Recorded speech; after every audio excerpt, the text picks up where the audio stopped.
안녕하세요. 애들이랑 친정 엄마랑 함께 네 식구끼리 살고 있는 40대 워킹맘이에요. 요즘엔 애 아빠 없이 엄마 혼자 애 키우는 집 꽤 있잖아요. 그래서 저는 아무렇지 않은데 저희 엄마는 좀 걱정이 많으신 것 같더라고요. 그래서 제가 이번에 제 사연을 여기 라디오에 보내면서 여러분들께 잘했다는 칭찬 좀 받아서 엄마한테 보여드리면 엄마도 좀 안심하지 않으실까 해서 글을 쓰게 됐습니다. 그런데 쓰다 보니까 또 너무 재밌더라고요. 여러분께도 좀 속 시원한 사연이 됐으면 좋겠네요. 저는 평생 김밥만 말며 살았다고 해도 과언이 아니에요. 제 몸에서는 늘 참기름 냄새가 배어 있었죠.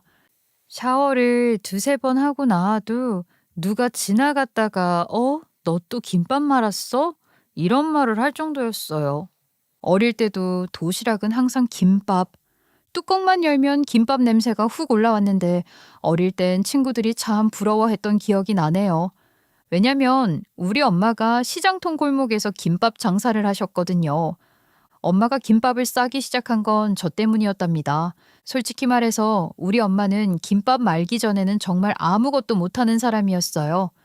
엄마는 20살간 넘겨서 선자리에서 아빠를 만나고 바로 시집을 온 케이스였거든요. 엄마 말로는 그땐 다 그랬어. 남편 잘 만나면 평생 먹고 사는 거지. 라는데 엄마는 그 시대 사람들 중에서도 유난히 세상 물정 모르고 순한 편이었어요. 그러니까 김밥집 같은 걸 할 줄 알았을 리도 없는 거예요. 근데도 우리 엄마는 제가 어디 가서 아빠 없이 큰 애 같다는 말 들을까봐 머리핀 하나 사도 어디서 아빠 없는 애라는 소리 들으면 안 된다며 늘 제 외모며 행색이며 신경을 잔뜩 썼어요. 그래서 팔자에도 없던 장사를 시작하게 되신 거죠. 돌아가신 우리 아빠는 정말 건강한 사람이었어요. 그냥 건강한 게 아니라 길바닥에 떨어진 돌멩이 씹어 삼켜도 탈도 안 날 것 같은 옛날에 태어났으면 무조건 장군감이었을 그런 분이요. 건설회사에서 굵직한 용역 일을 하던 사람이었고 현장에서 큰일이 있으면 항상 아빠가 맡아 했대요. 사장의 신임도 엄청 두터웠다더라고요. 그래서 수당도 남들보다 훨씬 좋았고 집에는 돈이 부족한 적이 없었죠. 당시에는 그게 얼마나 특별한 건지 몰랐어요. 저는 그냥 아빠가 맨날 공주옷 사주고 동네에서 구하기 힘든 미제 과자 사다 주고 제가 이거 갖고 싶다 하면 그 다음날 제 손에 들려 있는 걸 보면서 아빠는 원래 그런 사람인가 보다 하고 살았어요. 저는 어린 마음에 저희 집이 당연히 영원히 그럴 거라 생각했어요. 세상에서 제일 든든한 사람이 우리 아빠였거든요. 근데 그 든든함이라는 게 참 허무하게도 무너지더라고요. 저는 아직도 그 장면이 또렷하게 떠올라요. 제가 초등학교 3학년이었고 아침에 학교 가려고 양치하던 중이었어요. 아빠는 늘 그렇듯 작업복 바지 끌어올리고 허겁지겁 출근 준비 중이었고요. 그날도 평소랑 똑같았어요. 제가 옆에서 아빠, 나 취약 떨어졌어. 이런 소리 하고 있었고요. 그런데 아빠가 갑자기 이상한 소리를 냈어요. 그 소리가 진짜 이상했어요. 배 아픈 사람 같은 소리도 아니고 다친 사람 같은 소리도 아니었거든요. 그냥 뭔가 단숨에 끊어지는 느낌? 그러더니 아빠 몸이 뒤로 확 젖혀지더니 그대로 바닥에 쿵 하고 쓰러졌어요. 저는 그때 양치하던 칫솔까지 던져버리고 엄마한테 뛰어갔어요. 엄마, 아빠 쓰러졌어. 빨리 와봐. 엄마는 다급하게 달려오더니 쓰러져 있는 아빠를 보자마자 허둥지둥 손만 들고 있었어요. 어떡해, 어떡해, 이거 어떡하면. 진짜 그 말만 연달아 했어요. 엉엉 우는 것도 아니고 판단도 안 되고 그냥 발만 동동 굴렸어요. 결국 119를 제가 눌렀어요. 초등학생이 집 전화기를 들고 저희 아빠가 갑자기 쓰러지셔서 하는데 전화기 너머에서 지금 바로 출동하겠습니다 하는 말이 얼마나 멀게 들리던지요. 구급대가 와서 아빠를 실어 갔는데 도로 위에서 삐용삐용 울리는 소리를 들으면서도 저는 아빠 금방 일어나겠지라는 생각밖에 안 했어요. 아빠는 원래 건강했으니까요. 어디 다쳤다 소리도 안 하고 감기 한 번 안 걸렸다던 사람이니까요. 그래서 병원 도착해서 의사들이 빠르게 움직이고 엄마가 멍하게 서 있는 그 순간에도 저는 실감을 못했어요. 그런데 의사들이 우리 아빠가 죽었대요. 그러고선 심장마비로 인해 돌아가셨다고 하더라고요. 그게 정확히 어떤 병인지 뭔지 초등학생인 제가 알 리가 있나요? 근데 그게 끝이었어요. 아빠는 그 뒤로 단 한 번도 눈을 뜨지 않았어요. 몸은 아직 따뜻한데 말도 못하고 눈도 안 뜨는 그 모습이 이상했어요. 근데 어린 저와 다르게 어른들은 그 이유가 굉장히 황당했던 거죠. 그 건강했던 사람이 갑자기 심장마비라고, 뇌출혈도 아니고 심장마비라니 다들 아빠의 죽음을 받아들이기 어려웠던 거예요. 아빠 장례를 치르고 나니까 그 다음이 더 큰 일이더라고요. 저는 어린 마음에 장례 끝났으니까 이제 엄마랑 나 둘뿐이구나 라고 생각했는데 어른들 세계는 그게 아니더라고요. 장례가 끝나자마자 친가 쪽에서 난리가 났어요. 정말 미친 듯이요. 아빠는 평생 곧불 하나 걸린 적 없을 정도로 건강했다고 했잖아요. 감기 기운도 없는 사람이 갑자기 심장마비라니. 그것도 자다가도 아니고 아침에 갑자기 쓰러졌다니. 그 사람들은 그걸 있는 그대로 받아들이질 못했어요. 당연히 소중한 사람 잃은 거니까 믿기지 않을 수 있죠. 근데 그게 다른 사람으로 화살이 돌아가면 안 되잖아요. 그래서 사정도 모르는 친가 식구들은 엄마를 향해 발톱부터 세우더라고요. 우리 아들 죽은 게 수상하다. 어떻게 그렇게 건강한 사람이 하루아침에 죽냐? 심지어 더 어이없는 말까지 했어요. 조카 돈 많자녀. 그 돈 탐나서 며느리기가 뭐 꿈인 거 아니여? 저는 그 말 들었을 때 어이가 없어서 입만 벌리고 있었어요. 엄마는 얼굴이 새하얘지고 손까지 떨리면서 제가 왜요? 왜 그런 짓을 해요? 저는 그런 사람 아니에요. 하고 말했지만 친가는 들을 생각조차 없었어요. 그리고 문제는 할머니였죠. 그때 할머니는 완전히 이성을 잃은 사람이었어요. 저 코미호가 내 아들 잡아먹고 돈도 홀랑 다 가져가네. 아이고 이게 무슨 소리야. 내 아들 집인데 그걸 왜 며느리가 가져가. 아들 명의라며 법 위에 하늘 있고 하늘 위에 시댁 있는 거다. 당장 집 내놔. 그 집이 누구 건데. 그 꼴을 보고 있던 저는 너무 무섭고 엄마는 너무 억울하고 집안 분위기는 뭐 설명할 필요도 없이 난장판이었어요. 엄마는 지칠 대로 지쳐서 종일 울다가 결국 결정을 내리신 거예요. 저 사람들이 이렇게까지 한다면 집을 그냥 주고 말겠다. 라고요. 그리고 며칠 뒤 엄마는 정말로 집을 팔아서 그 돈을 친가에 갖다 던지듯이 뿌렸어요. 그냥 드린다 수준이 아니고 진짜 거의 던졌어요. 집 대문 앞에서 비닐봉지 뜯어 돈을 바닥에 쏟아버리는 모습이 아직도 생생해요. 이제 속 시원해요? 이게 원하던 거예요? 가져가요. 그 말하는데 엄마 얼굴이 눈물 범벅이 되었어요. 울음인지 분노인지 섞여서 목소리가 떨리고 그 와중에 친가는 미친 듯이 돈 줍는 데만 정신 팔려 있었죠. 저는 그걸 보면서 어린 나이지만 사람이 얼마나 추해질 수 있는지 처음 깨달았어요. 그 이후로 엄마는 친가와 완전히 연을 끊었어요. 전화도 안 받았고 제사도 안 갔고 어디에서도 친가 쪽 사람들 이야기는 단 한 줄도 꺼내지 않았어요. 아예 그런 사람들은 없다는 듯이 마음에서 지워버리더라고요. 저는 그때 엄마의 결단이 얼마나 큰 용기였는지 성인이 되고 나서야 더 와닿더라고요. 집까지 팔아버린 엄마는 그럼 어디 가서 살았냐? 엄마는 외가의 도움을 받아 시장통에 조그만 가게를 얻었어요. 가게라고 해봤자 진짜 손바닥만한 곳이었고 시장 골목 사이에 튼 아주 작은 부스 같은 곳이요. 그 좁고 시끄러운 곳 한켠에서 엄마는 김밥을 말기 시작했어요.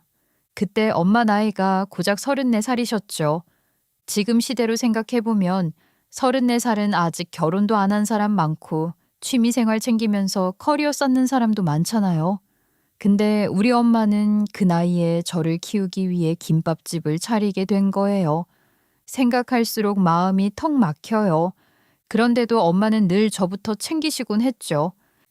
엄마가 민영이한테 해주고 싶은 게 너무 많은데 엄마가 열심히 말아볼게. 그 손으로 정말 하루 종일 김밥만 말았어요.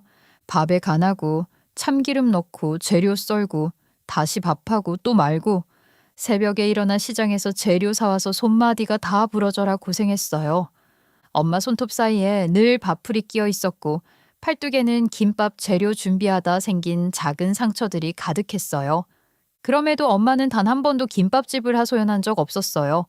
오히려 저를 더 챙겼죠. 그래서인지 소풍을 갈 때면 친구들이 제 도시락을 제일 먼저 열어봤어요. 민영아, 너 오늘도 도시락이지? 오늘은 무슨 김밥이야? 와, 소고기 김밥이다. 민영아, 하나만 바꿔 먹자. 이러면서 서로 잡아가려고 했죠. 심지어 몇몇 친구들은 진짜 자기 엄마한테 돈 받아서 우리 엄마 김밥 사오기도 했어요. 그게 당시 저의 자랑이었어요. 아빠가 안 계셔도 엄마가 있다는 게 든든했죠. 엄마만 있으면 세상을 살아가는데 아무 문제가 없을 거라고 생각했죠.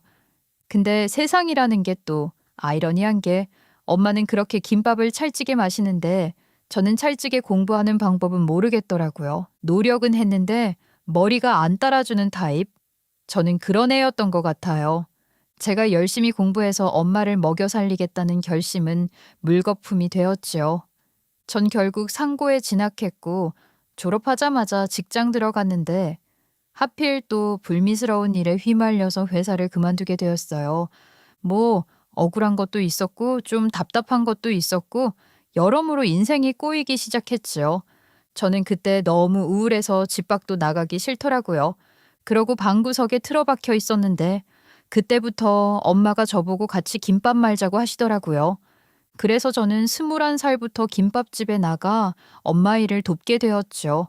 그렇게 저와 저희 엄마한테는 항상 고소한 냄새가 나게 된 거예요. 그런데 솔직히 김밥만 말아서 두 모녀가 어떻게 풍족하게 살겠어요. 하루 벌어 하루 먹고 사는 그런 매일이 이어질 걸 생각하면 이건 엄마한테도 진짜 안 될 일인 것 같은 거예요. 한 해 두 해 김밥만 말다 보니까 그런 위기의식이 확 오더라고요. 그래서 그때부터 제가 인터넷에 김밥집 홍보를 시작했어요. 물론 처음엔 엄마가 반대했어요. 그걸 왜 올려? 김밥을 인터넷으로 보고 사는 사람이 어디 있다고?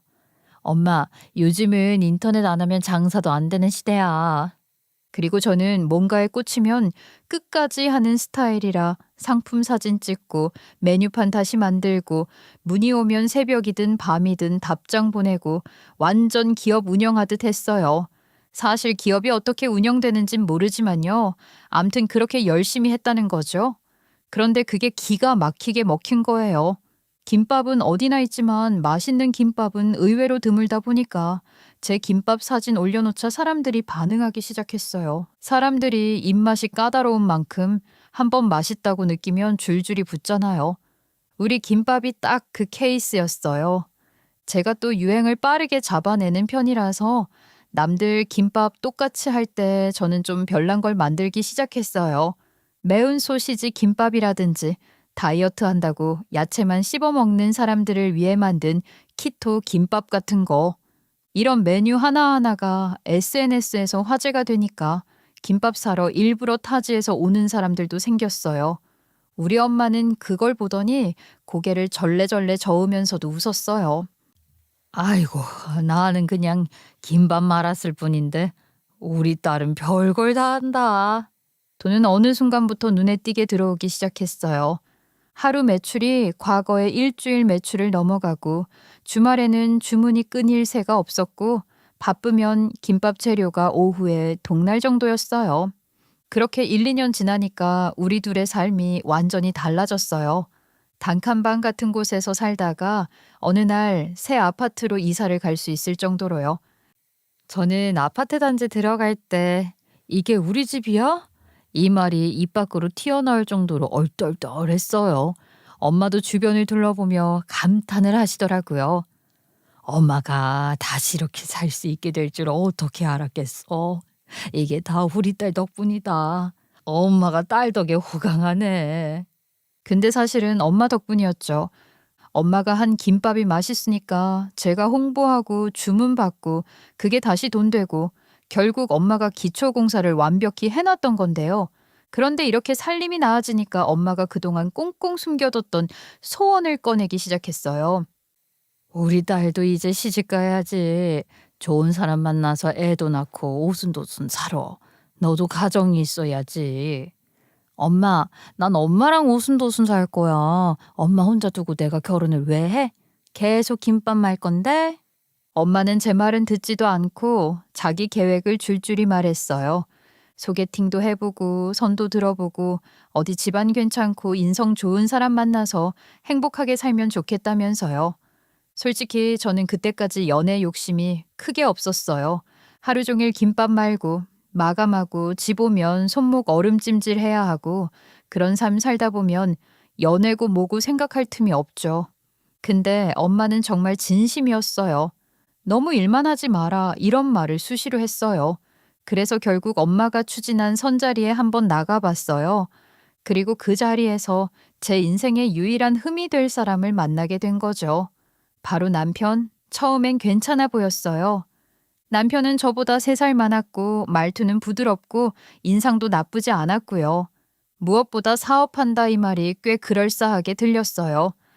작게나마 사업을 하고 있어요. 엄청 크진 않아도 가족들 먹여 살릴 정도로는 키운 상태예요. 저는 그 말 듣고 고개를 끄덕였어요. 오, 능력 있네? 이런 생각도 들었고요.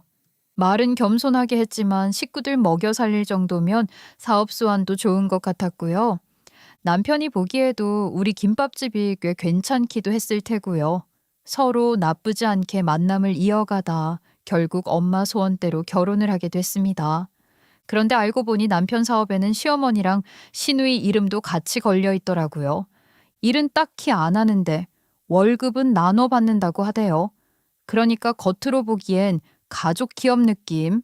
그래서 아무래도 남편의 힘이 시댁에서 제일 강하다 보니까 저는 시집살이라는 것을 겪을 일이 없었죠. 그런데 둘째가 태어나고 조금 지나서부터였어요. 제가 36살 때였는데 딱 그때부터 시댁 분위기가 아주 미묘하게 바뀌기 시작했죠. 전에는 제가 뭘 해도 그래 그래 우리 며느리 이러면서 넘어가던 사람들이었는데 둘째 낳고 나니까 갑자기 왜 그렇게 친정만 챙기느냐는 투로 말을 돌려깎기 시작하더라고요. 제가 보기엔 그냥 이제 이 여자는 애도 둘이고 도망도 못 가겠지 하고 마음 놓은 것 같았어요. 저도 사람인데 그런 마음이 안 느껴지겠어요? 처음에는 시어머니가 은근슬쩍 꺼냈어요. 애미야, 요즘 생각해보니 내가 좀 섭하더라. 내가 말 안 하니까 너는 평생 며느리 노릇을 안 하려고 하네. 언제 너한테 이런 말 한 적 있니? 나도 며느리한테 대접이라는 걸 한번 받아보고 싶다. 말투는 웃는 톤인데 말은 웃는 게 아니에요. 저를 슬쩍 보면서 웃지만 웃는 얼굴 아닌 거 알죠? 그 얼굴로 말하는데 진짜 당황스럽더라고요. 저는 그 말 들을 때마다 머리 한쪽이 띵했어요. 아니, 왜 며느리한테 대접도 받아야 하지? 하는 생각이 계속 들었거든요. 시댁에서는 이미 남편한테 받은 게 한두 가지가 아닌데 왜 저한테까지 손 벌리려고 하는지 이해가 안 됐어요. 그런데 문제는 남편이 우리 엄마한테 참 잘했다는 거예요.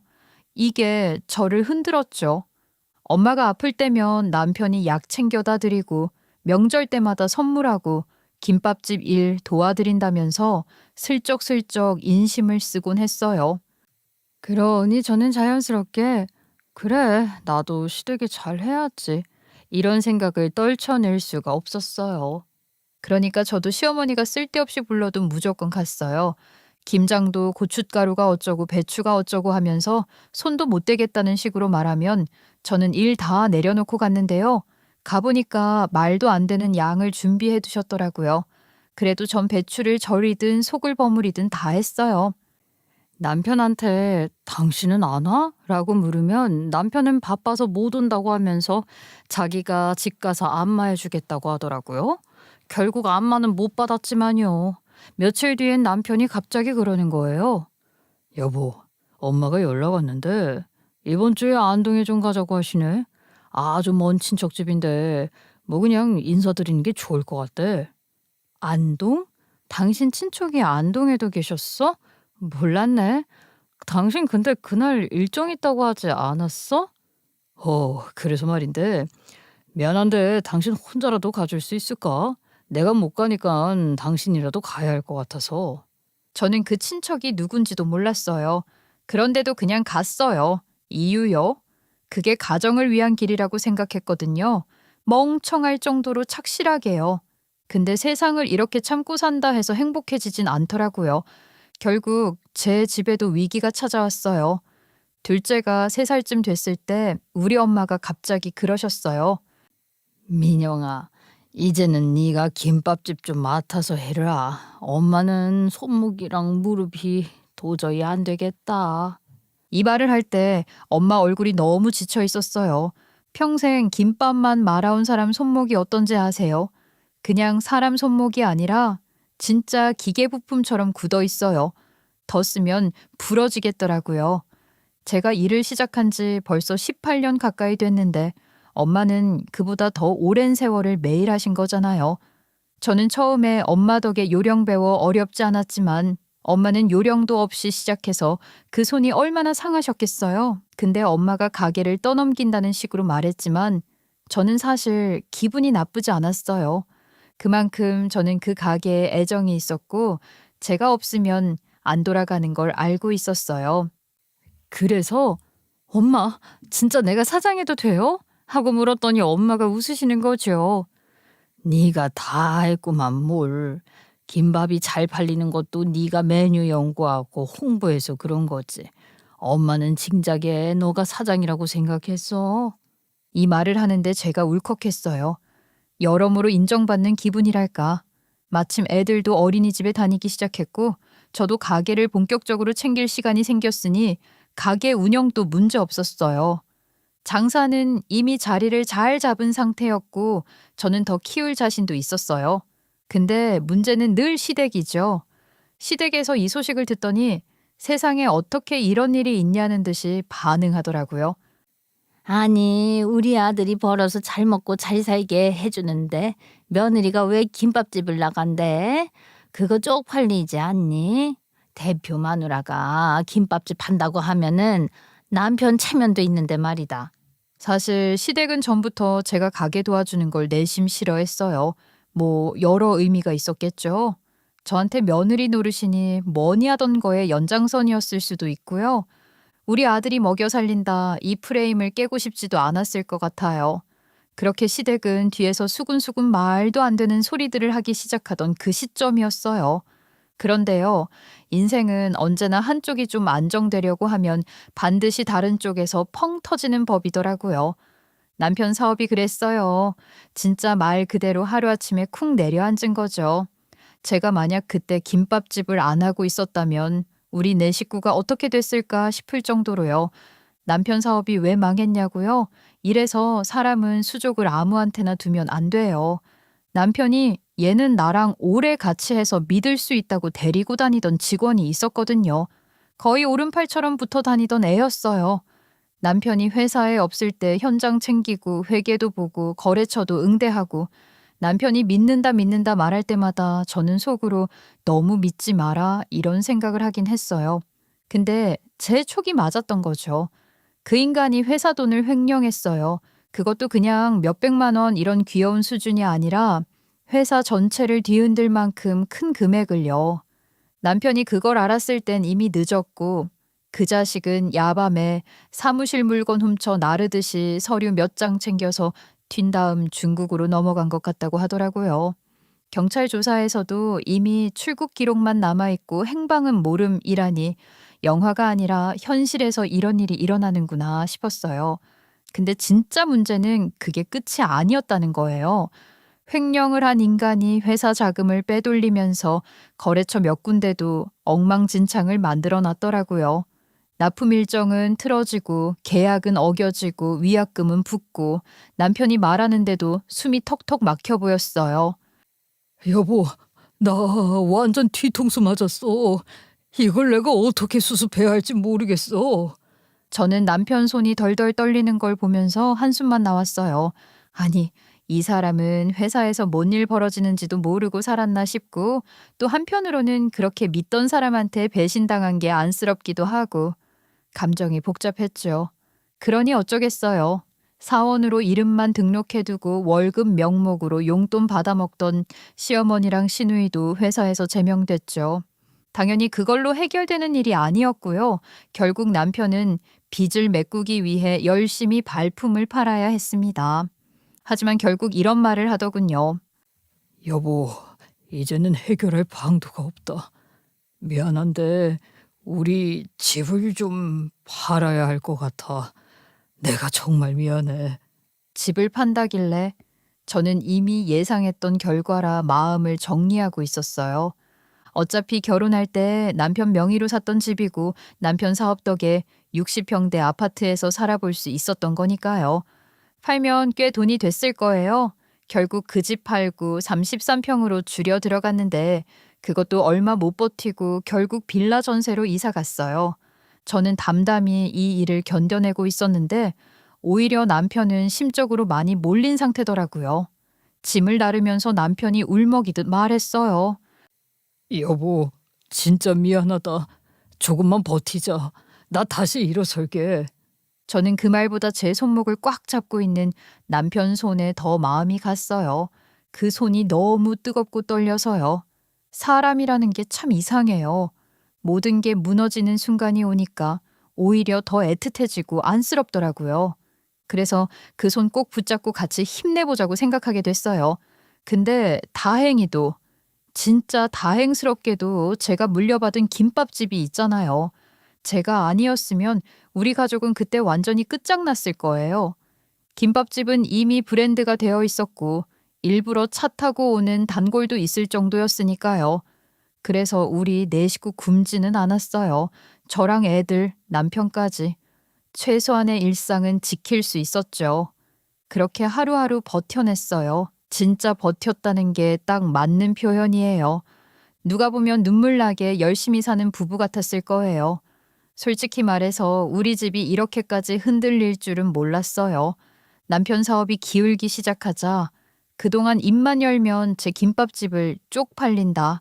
대표 마누라가 왜 저런 걸 하느냐 하며 눈꼬리를 올리던 시댁이 어느 순간 갑자기 태도를 싹 바꾸더라고요. 사람의 본성이 언제 드러나는지 아주 교과서처럼 보여준 케이스였죠. 예전엔 김밥의 김소리만 들어도 얼굴을 찡그리던 사람들이 어느 날은 제 앞에 와서 이러는 겁니다. 아니 민영아, 너가 그래도 일하니까 우리가 그나마 숨통이 트인다. 그 김밥집 좀 더 키울 생각은 없어? 우리도 가서 그냥 주문받고 계산하는 정도는 도와줄 수 있는데 어떠니? 너는 김밥 말고 우리는 일 배우면 되잖아. 저는 진짜 한순간에 입이 쭉 나왔어요. 아니, 이 사람들 태세 전환이 어떻게 이렇게 빨라요? 남편 사업 망하기 전엔 김밥 썰다가 떨어진 손톱도 그대로 접시에 내놓을 거라고 의심하던 분들이었거든요. 그런데 이제 와서는 우리도 일할게 이러고 앉았으니 더 황당한 건 다음 말이었어요. 어차피 너는 너 할 일만 하면 되는 건데 우리가 좀 쉽게 할 수 있게 도와준다는 거지. 월급은 400만 원 정도면 괜찮지 않아? 진짜 황당하죠? 무슨 400만 원이에요. 우리 가게에서 5년 넘게 일해주고 계신 분들도 그 정도는 못 드리고 있는 판에 그래도 저는 최대한 침착하게 말했어요. 어머님, 저희 가게는 이미 오래 일해주시는 이모님들도 계시고요. 자리가 넉넉한 구조가 아니에요. 그리고 400만 원 월급은 솔직히 말씀드리면 지금 상황에서 불가능해요. 아시잖아요. 빚도 있고 저희가 그렇게 챙겨드릴 수 있는 형편이 아니란 거. 근데 문제는 저희 남편이었어요. 그 인간이 그걸 꽤 서운해하는 거 있죠. 진짜 어이가 없어서 말이 안 나오더라고요. 여보, 그래도 엄마랑 혜미가 도와주겠다는데 너무 딱 잘라 말하는 거 아니야? 도와주는 게 아니고 일하러 들어오시겠다는 거잖아. 그리고 400을 달라며 그게 말이 되는 금액이야? 그래도 나 때문에 다들 지금 어렵잖아. 여태까지 나만 벌었으니까 엄마랑 혜미는 일해본 적도 없다고. 그나마 내 덕에 살 수 있었던 건데 지금 내가 못 벌어오니까 굶을 판이라잖아. 아니, 저는 남편 말을 듣는데 순간 멍해지더라고요. 살아보니 진짜 가장의 죄책감이라는 게 얼마나 집안 분위기를 뒤틀어 놓는지 알겠더라고요. 남편이 지금 본인 죄책감을 저한테 던지고 있는 건데 본인은 그걸 진짜 의리 있는 행동처럼 생각하는 거예요. 아니, 그동안 버는 족족 가져다 주던 건 당신 마음이었지. 누가 어머님이랑 아가씨한테 일하지 말라고 한 거 아니잖아?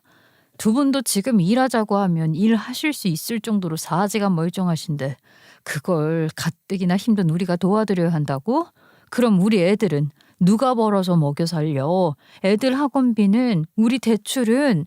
남편은 그 말을 듣고도 여전히 저를 바라보며 너무하다는 표정을 지었어요. 그래도 가족인데 그동안 나도 당신한테 많이 벌어다 줬잖아. 엄마랑 혜미는 내 가족이고 당신이 조금만 도와주면 되는데. 저는 웃음이 나왔어요. 어이가 터져서 나오는 웃음이요. 이게 사람이 힘들면 시야가 좁아진다더니 딱 그거예요. 그런 와중에 더 황당한 사건이 일어났어요. 평생 내 인생은 나중에 꽃 피울 거야 라고 외치던 38살 노처녀 시누이가 결혼을 하게 된 거예요. 그것도 제 기준에선 꽤 잘 나가는 집안 사람이랑요. 진짜 꽃 피우겠더라고요. 그러니까 남편은 또 새로 걱정을 시작한 거죠. 여보, 나 진짜 미치겠다. 혜미 결혼하는데 집 해주겠다고 전에 말했거든. 근데 지금 집을 해주긴커녕 내 집도 없는 상황이야. 여보, 우리 진짜 빌릴 수 있는데 없어? 저는 그 말 듣고 입술을 꾹 눌렀어요. 여러 의미에서요. 여보, 지금 우리도 겨우 빌라 전세에서 애 둘 키우고 있잖아. 우리가 어떻게 집을 해줘? 우리 애들한테 써야 할 돈이지. 근데 남편이 그 말을 듣는 순간 고개를 푹 숙이더니 뭔가 저를 원망하는 표정을 지었어요. 네가 좀 도와주면, 이런 눈빛 있죠? 저는 진짜 있는 힘 다해서 참았어요. 애들 앞이라 참았고 제 말이 또 상처될까 봐 참았고 이 인간이 지금 제정신이 아니라는 걸 알기에 참았어요. 근데요, 잘 참아도 매일 참으면 그게 사람을 좀먹어요. 남편은 도와달라, 왜 못 도와주냐, 가족인데 너무하다. 이 말들을 며칠 간격으로 계속 꺼냈거든요. 덕분에 저는 매일 기운이 쭉 빠졌어요. 숨을 쉬어도 숨이 턱 막히는 느낌이랄까. 하루 종일 김밥 말고 집 와서 빨래 돌리고 애 씻기고 재워놓으면 남편은 지 스트레스 받는답시고 술 냄새 풍기며 그 얘기를 또 꺼내는 거예요. 그럼 저는 뭐 기운이 나만 하겠어요? 솔직히 말해서 저는 그때 이미 마음속에서 뭔가 딱 끊어지는 소리를 들었어요. 남편은 매일같이 누나 집 어떻게 하냐, 엄마 밥줄 끊기게 생겼다, 가족인데 좀 도와주면 안 되냐, 이 소리를 하고 있었고 저는 하루에도 12번씩 숨을 삼키며 참아내고 있었죠. 그런데요, 사람 마음이란 게 원래 낙숫물이 바위를 뚫듯 반복되는 스트레스에 그냥 뚝 부러지는 순간이 오더라고요. 저한테 그 순간이 바로 그 시기였던 것 같아요. 어느 날이었어요. 새벽부터 김밥 말고 애들 챙기고 장 봐오고 가게 사람들 월급 정리하고 기름값 보고 단골 주문 확인하고 하루 종일 돌아다니다가 집에 돌아와 소파에 겨우 엉덩이 붙였더니 남편이 또 시누이 집 얘기를 꺼낸 겁니다. 그때 제가 숨을 한번 들이켰는데 그 숨이 올라오다가 가슴 한가운데 걸리는 기분이 들었어요. 이제 됐다 이 생각이 들더라고요. 그날 밤 저는 결국 결심을 했습니다. 김밥집을 팔기로요. 우리 애들 때문이었어요. 우리 집을 먹여 살리는 건 남편이 아니었고 시댁도 아니었고 그 누구도 아니었어요. 그냥 저 혼자였거든요. 그리고 계속 이대로 가다가는 제가 먼저 무너질 것 같았어요. 이 집이 지금 제 덕에 버티고 있는데 제가 무너지면 안 되는 거잖아요. 때마침 상가 주인이 가게 들렀길래 제가 먼저 말을 꺼냈어요. 일단 가게 접기 전에 계약 얘기부터 끝내야 하니까요. 사장님, 오늘도 김밥 2개만 부탁해요. 우리 딸내미 왔는데 여기 김밥 먹고 싶다네.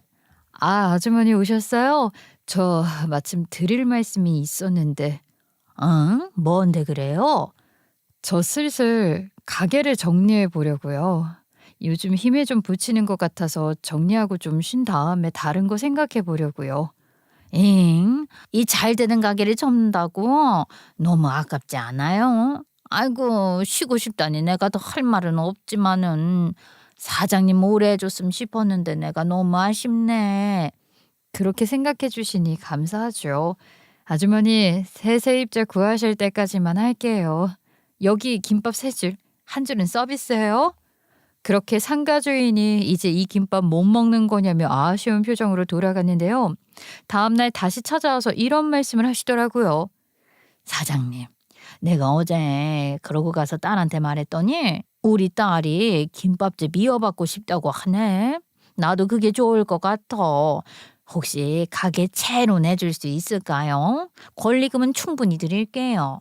생각지도 못했던 제안이라 깜짝 놀랐는데 가만 생각하니 이보다 좋은 찬스가 없더라고요. 열심히 갖고 온 김밥집이 아깝기도 하고 좋은 기회가 왔을 때 정리해야 된다는 생각이 들어서 바로 고개를 끄덕였어요.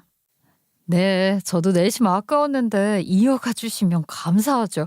레시피 같은 것도 정리해두고 있을게요. 저는 그 자리에서 깔끔하게 계약을 넘기고 가게를 정리하기 시작했어요. 우리 엄마도 조용히 따라주셨어요. 엄마는 이미 제가 남편과 시댁 사이에서 버티는 걸 너무 오래 지켜봤던 분이니까요. 그런데 문제는 그걸 시댁에는 일부러 말 안 했다는 점이었죠. 왜냐고요? 말해봐야 난리 날 게 뻔했거든요. 저는 이미 지쳐 있었고 그 난리를 상대할 힘도 없었어요. 그런데 역시나 말 안 하면 조용히 넘어갈 리가 있나요? 어느 날 시어머니랑 시누이가 가게로 저를 찾으러 왔다가 세 사람이 들어와 있으니까 그 자리에서 난리가 난 겁니다. 그리고 바로 우리 집으로 들이닥쳤어요. 현관문 두드리는 소리만 들어도 알겠더라고요. 너 김밥집 그만뒀다며? 미쳤어? 어떻게 우리한테 한마디도 없이 이런 짓거리를 벌여? 언니 미친 거 아니야?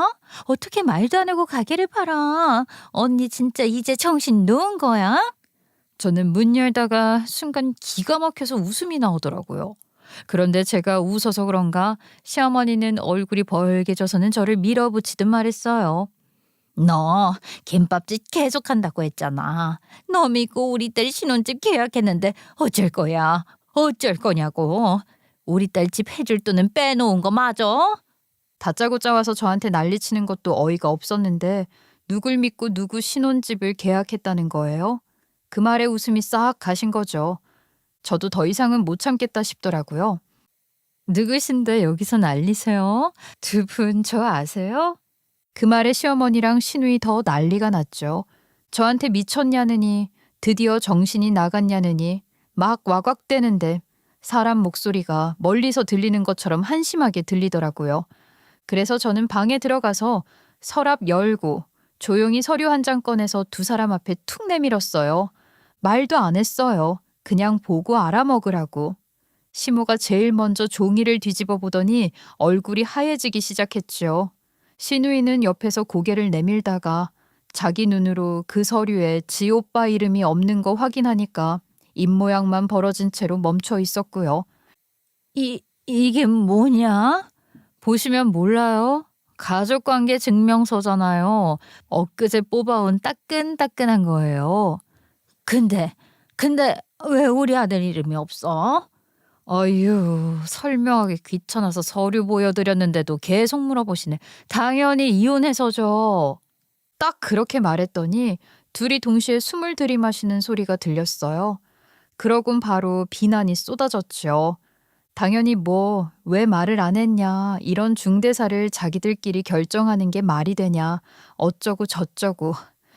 어떻게 가족들한테 말도 안 하고 이혼을 해? 우리 아들 사업 망해가니까 버린 거야? 어? 이 독한 것, 이 매정한 거사. 아니야 엄마, 언니 아니지? 그거 오빠 빚 때문에 일부러 위장 이혼한 거지, 그치? 그거 맞지? 네, 빚 떠안기 싫어서 한 거 맞아요. 그러자 시누이가 갑자기 막 울먹이기 시작하더라고요. 근데 언니 위장일 뿐이고 우리 아직 가족이잖아, 그치? 맞잖아. 나 고은이 고윤이 고모잖아. 언니 나 이미 집 계약했어. 오빠가 집을 해준다고 해서 선자리에 나갈 때마다 집 내가 해온다고 했었단 말이야. 응? 언니가 이번에 대출금이라도 갚아줄 거라 생각해서 계약한 거라. 나 언니 없으면 큰일 나. 언니가 도와주기만 하면 내가 결혼하고 돈 갚을게. 응? 약혼자도 법조인이야. 내가 다 갚을 수 있어. 그러니까 그걸 왜 나한테 말해요? 진짜 이 말밖에 안 나오더라고요. 아, 이제 가릴 것도 없겠다 싶었죠. 그래서 그냥 생각나는 대로 말했어요. 그래요. 빚도 안기 싫어서 이혼한 거 맞아요. 그럼 어쩌라고요? 서류상 남남인데. 두 사람이 동시에 멈추더라고요.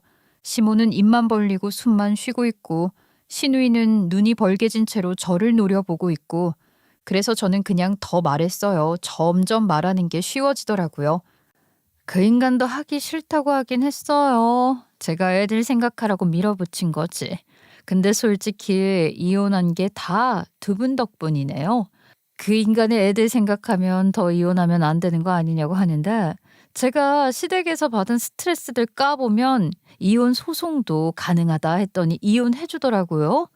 그게 무슨 소리야? 우리가 뭘 했다고? 이건 무효야. 무효라고. 무효? 무효라는 걸 누가 결정하는데? 네가? 법원이 아니라 너가? 이미 판결 다 나서 남남됐다니까? 네가 여기서 100번 무효라고 소리 질러도 변하는 거 없어. 신우의 얼굴이 흑빛이 되더라고요. 그러더니 갑자기 두 손 모으고 거의 비는 톤으로 말했어요. 언니, 그럼 돈이라도 좀 빌려줘. 나 결혼해야 되잖아. 나 이제 끝장이야. 제발. 내가 너희 집 사정을 너희보다 잘 아는데 그 큰 돈을 내가 어떻게 빌려줘. 헛소리 하지 말고 꺼져. 그 말에 신우이가 덜썩 거실 바닥에 주저앉았어요. 그리고 그 자리에서 엉엉 울기 시작했죠. 나 결혼해야 되는데 나 이제 뭐라고 설명해? 신혼집 계약했는데 그거 계약금은 어떻게 하는데?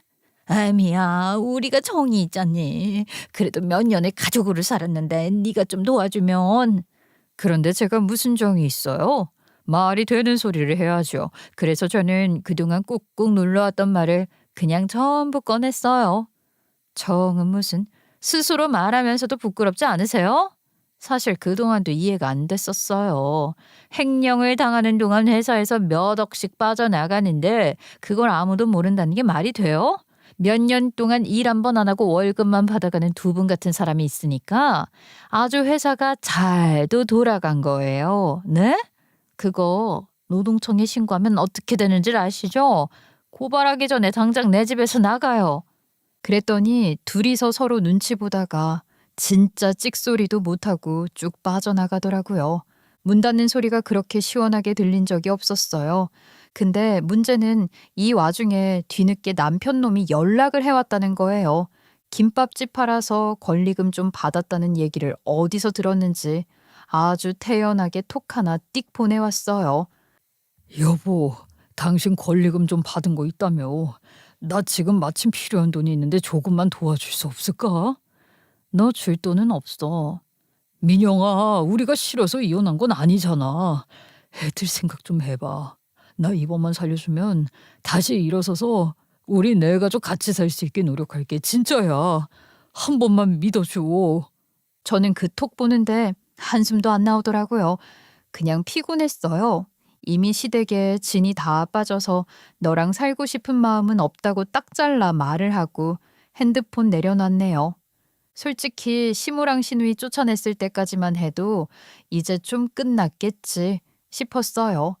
근데 세상 일이 그렇게 호락호락할 리가 있나요? 바닥까지 간 사람들이라 그런가 더럽게 끈질기더라고요. 어느 날 새벽 애들 도시락 준비하느라 정신없는 와중에 현관문이 쾅쾅쾅 울렸어요. 심장이 턱 뛰어서 순간 냉장고 문도 제대로 못 닫고 뛰어나갔죠. 문 열기도 전에 밖에서 울부짖는 소리가 들렸어요. 언니 나 좀 살려줘. 언니 아니면 나 진짜 죽어. 문을 열자마자 신우이가 눈 퉁퉁 부은 얼굴로 문틀에 매달리듯 서 있더라고요. 이 새벽에 뭐 하는 짓이야? 넌 상식이라는 게 없니? 너 때문에 우리 애들 깨서 나오면 가만 안 둘 거야. 언니, 나 결혼 파토 났어. 나 팽당했다고. 신혼집 계약금도 날리고 이게 뭐야. 나 진짜 죽을 거야. 언니 아니면 칵 죽어버릴 거라고. 언니 좀 도와줘 제발. 야, 이제 우리 가족도 아니라니까 왜 계속 찾아와서 행패야. 지금 시계를 봐. 몇 시인 줄이나 알아? 그 말에 신우이 눈이 뒤집히더라고요. 언니가 책임져. 언니 때문에 내가 파혼당한 거잖아. 언니가 집만 도와줬으면 이런 일 없었잖아. 저는 말이 안 통하겠다 싶어서 한숨 쉬고 바로 문 닫으려 했는데 신우이가 발로 문을 맞고 울며 불며 늘어지는 거예요. 언니 미안해. 아니야. 내가 다 잘못했어. 언니가 하라는 대로 할 테니까 지금이라도 좀 도와줘. 응? 그 소리가 어찌나 점점 쩌렁쩌렁해지는지 슬슬 이웃들이 찡그린 표정으로 문 여는 게 느껴지니까 저도 더 이상 온전히 상대할 수가 없더라고요. 저기요, 아가씨, 누구신지 모르겠지만, 그래요. 그렇게 죽는다는 소리 지르지 말고요. 경찰 불렀으니까 거기 가서 죽겠다고 해보세요. 그리고 바로 112 눌렀어요. 그런데 엉엉 울면서 제 말은 제대로 듣지도 않더니 경찰차가 골목에서 삑 소리 내며 들어오자마자 아까까지 죽는다고 난리쳤던 신우이는 토끼 뛰듯 그대로 도망치더라고요. 신고하신 분이세요? 네. 근데 경찰관님들 오시니까 도망갔네요. 자주 이러는데 스토킹 신고할 수 있을까요? 그날 이후로 신우이는 연락 자체가 사라졌어요. 톡도 없고 전화도 없고 실물은 더더욱 없고 속으로 생각했죠. 한 명 정리 완료. 그런데 며칠 뒤 전 남편 놈이 슬금 연락을 해왔어요. 그 인간은 시모 시누이보다 더 조용하길래 아예 잠적한 줄 알았거든요. 그러니까 괜히 소식이 궁금한 거 있죠? 그래서 슬쩍 알아봤더니 아직도 빚에 치여 허덕인다고 하더라고요. 결국 그 회사는 폐업 처리됐다는데 솔직히 그렇게 법 구멍 속속 피해가면서 편법으로 운영하던 회사가 오래 가봤자 얼마나 갔겠어요. 다 전 남편 같은 사람이 대표로 있으니까 결국 그렇게 될 운명이었던 거죠. 근데 그런 인간이 또 새 사업을 시작했었다네요. 용기도 가상하지 아니나 다를까 이미 신용이 바닥이어서 거래처들이 다 등을 돌렸다고 하더라고요. 게다가 횡령 사건으로 세무조사까지 받으면서 세금 폭탄을 맞았지. 결국 본인 명의로 있던 차량, 통장까지 압류당했다는데 저랑 이혼한 직후보다 더 꼴이 안 됐더라고요. 지금은 지 엄마랑 경기도 외곽에서 월세 40짜리 원룸에 새들어 살고 있다던데 솔직히 그렇게나마 살 수 있는 게 감지덕지죠. 예전엔 저희 김밥집이 쪽팔린다던 사람들이 생각하기엔 아닐 수도 있겠지만요. 너무 꼬숩죠? 전 제가 김밥에 바르던 참기름, 들기름보다 더 꼬숩더라고요. 그러다 얼마 전에 아주 생뚱맞게 전 남편한테 연락이 왔어요. 몇 달 동안 연락이 없었거든요. 사실 저는 이 인간이 제 인생에서 완전히 증발했다고 생각했어요. 그래서 오히려 전화를 받아보고 싶더라고요. 근데 괜히 받았어요. 받아보니 시작부터 신세한탄이 줄줄이 흘러나왔어요. 여보, 당신은 요즘 어떻게 지내? 난 요새 일도 없고 용역 나가도 하루에 한두 시간 서 있다가 오늘 일 없어요 하면 그냥 집에 와. 진짜 미치겠다. 저는 듣고 있는데 이상하게 마음이 하나도 안 움직였어요. 예전엔 저런 말만 들어도 불쌍하다고 어깨 한번 토닥여줬을 텐데 지금은 커피 한 모금 마시면서 그래? 그래서 이런 느낌? 그래서 솔직히 직접 물어봤어요. 누가 네 여보야? 그리고 그 얘기를 나한테 왜 해? 잠깐 뜸을 들이더니 결국 본심이 나오더라고요. 아니, 나 지금 너무 힘들어서 그러는데 양육비 좀 깎아주면 안 될까? 진짜 기가 막혀서 말이 안 나왔어요.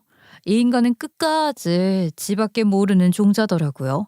저는 코웃음이 절로 났죠. 와, 너 진짜 마지막까지 너만 생각한다. 너 지금 그 말이 얼마나 웃긴 줄 알아? 야, 나 진짜 힘들다니까. 지금 월세도 밀려서 못 내고 있는데. 그러니까 그게 나랑 무슨 상관이냐고. 양육비 제대로 안 넣으면 바로 소송 걸 거야. 하루라도 늦으면 내가 소송해서 당신 지금 사는 그 월세집에서도 못 살게 할 수 있는데 어쩔래? 한번 해볼래? 아이, 야, 너 진짜 너무한다. 내가 그래도 애들 아빠인데 최소한의 대우는 해줘야 하는 거 아니냐? 애들 아빠면 애들한테 들어가는 돈부터 책임져. 애비면 애비답게라도 굴어보든가. 저는 그 말만 하고 전화를 끊었어요.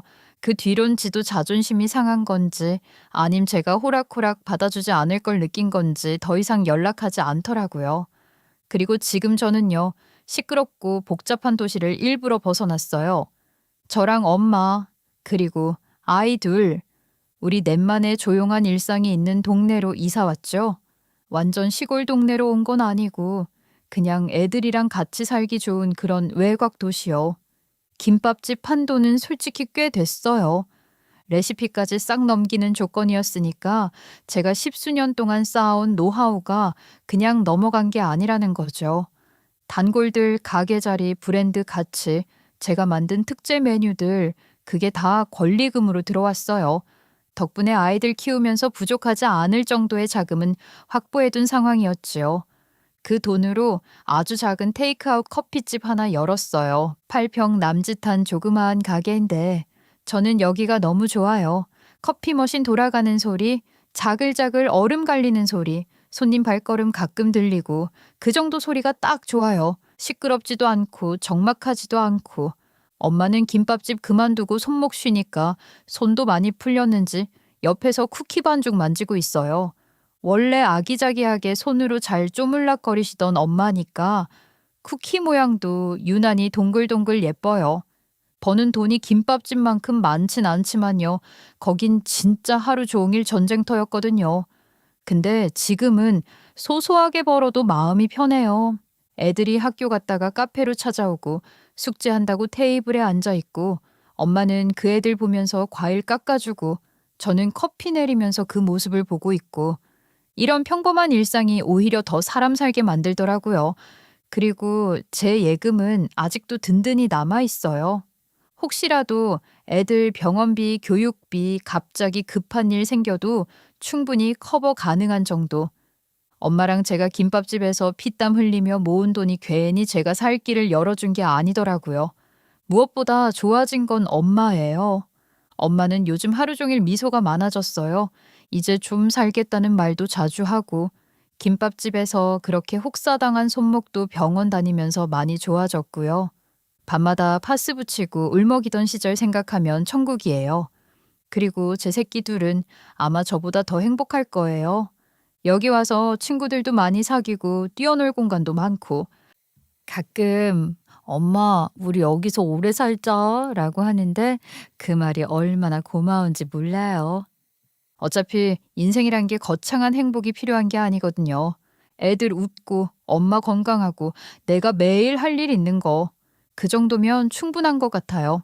그리고 우리 가족은 지금 그렇게 살고 있고요. 엄마가 바라던 이상적인 가족을 만들진 못했지만 엄마도 지금 손주들이랑 같이 살게 돼서 너무 기쁘신 것 같아요. 그럼 저는 앞으로 엄마랑 아이들 잘 키우면서 살아볼게요. 제 긴 이야기를 끝까지 들어주셔서 감사합니다.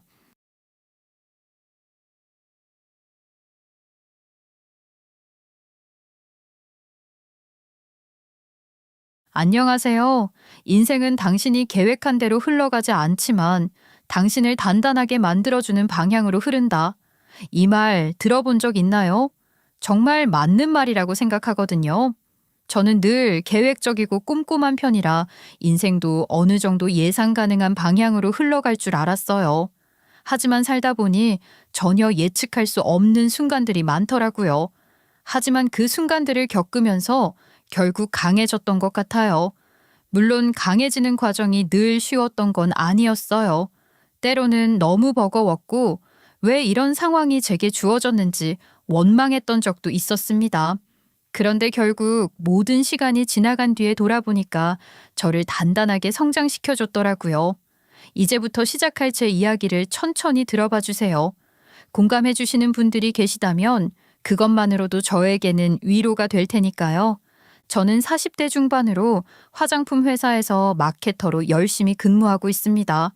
일 하나는 기가 막히게 잘한다고 자부해요. 저 혼자 자신만만한 건 아니고 나름 인정받으면서 살고 있거든요. 그런데 이 모든 게 다 저 혼자 잘나서 된 건 아니라고 생각해요. 늘 저를 든든하게 지탱해준 아빠가 계셨기에 가능한 일이었죠. 저는 어렸을 때 엄마가 집을 나가버렸어요.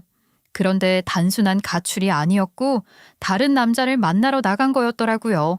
결국 아빠는 엄마와 이혼하셨고 저를 끝까지 책임지기 위해 노력해 주셨습니다. 그때 제가 어리기는 했지만 6살 정도였던 터라 어렴풋이 기억은 나는데요. 엄마가 아빠 퇴근하시기 전에 예쁜 꽃분홍 치마를 입고 꾸미시더라고요. 거울을 보고 콧노래를 부르며 새빨간 립스틱까지 바르셨죠. 그렇게 바깥을 나가시는데 어린 마음에 저는 그런 엄마가 예쁘다고 생각했습니다. 엄마, 오늘 왜 이렇게 예뻐? 아빠가 집에 오면 반해버리겠다. 엄마 오늘 완전히 공주님 같아 보여. 진짜 세상에서 제일 빛나. 엄마 매일 그런 분홍색 치마 입으면 안 돼? 우리 유치원 올 때도 그거 입고 데리러 와. 정말? 우리 딸이 엄마를 그렇게 사랑해주니까 너무너무 행복하네. 아빠한테는 엄마 이렇게 예쁘게 했다는 거 비밀이야? 엄마 눈에는 아직 부족한 것 같거든. 그러니까 더 능숙하게 예뻐질 준비를 마치기까지 기다려줘. 알았지? 쉿. 엄마는 이미 너무 예쁜데 거기서 더 예뻐지려고? 알겠어.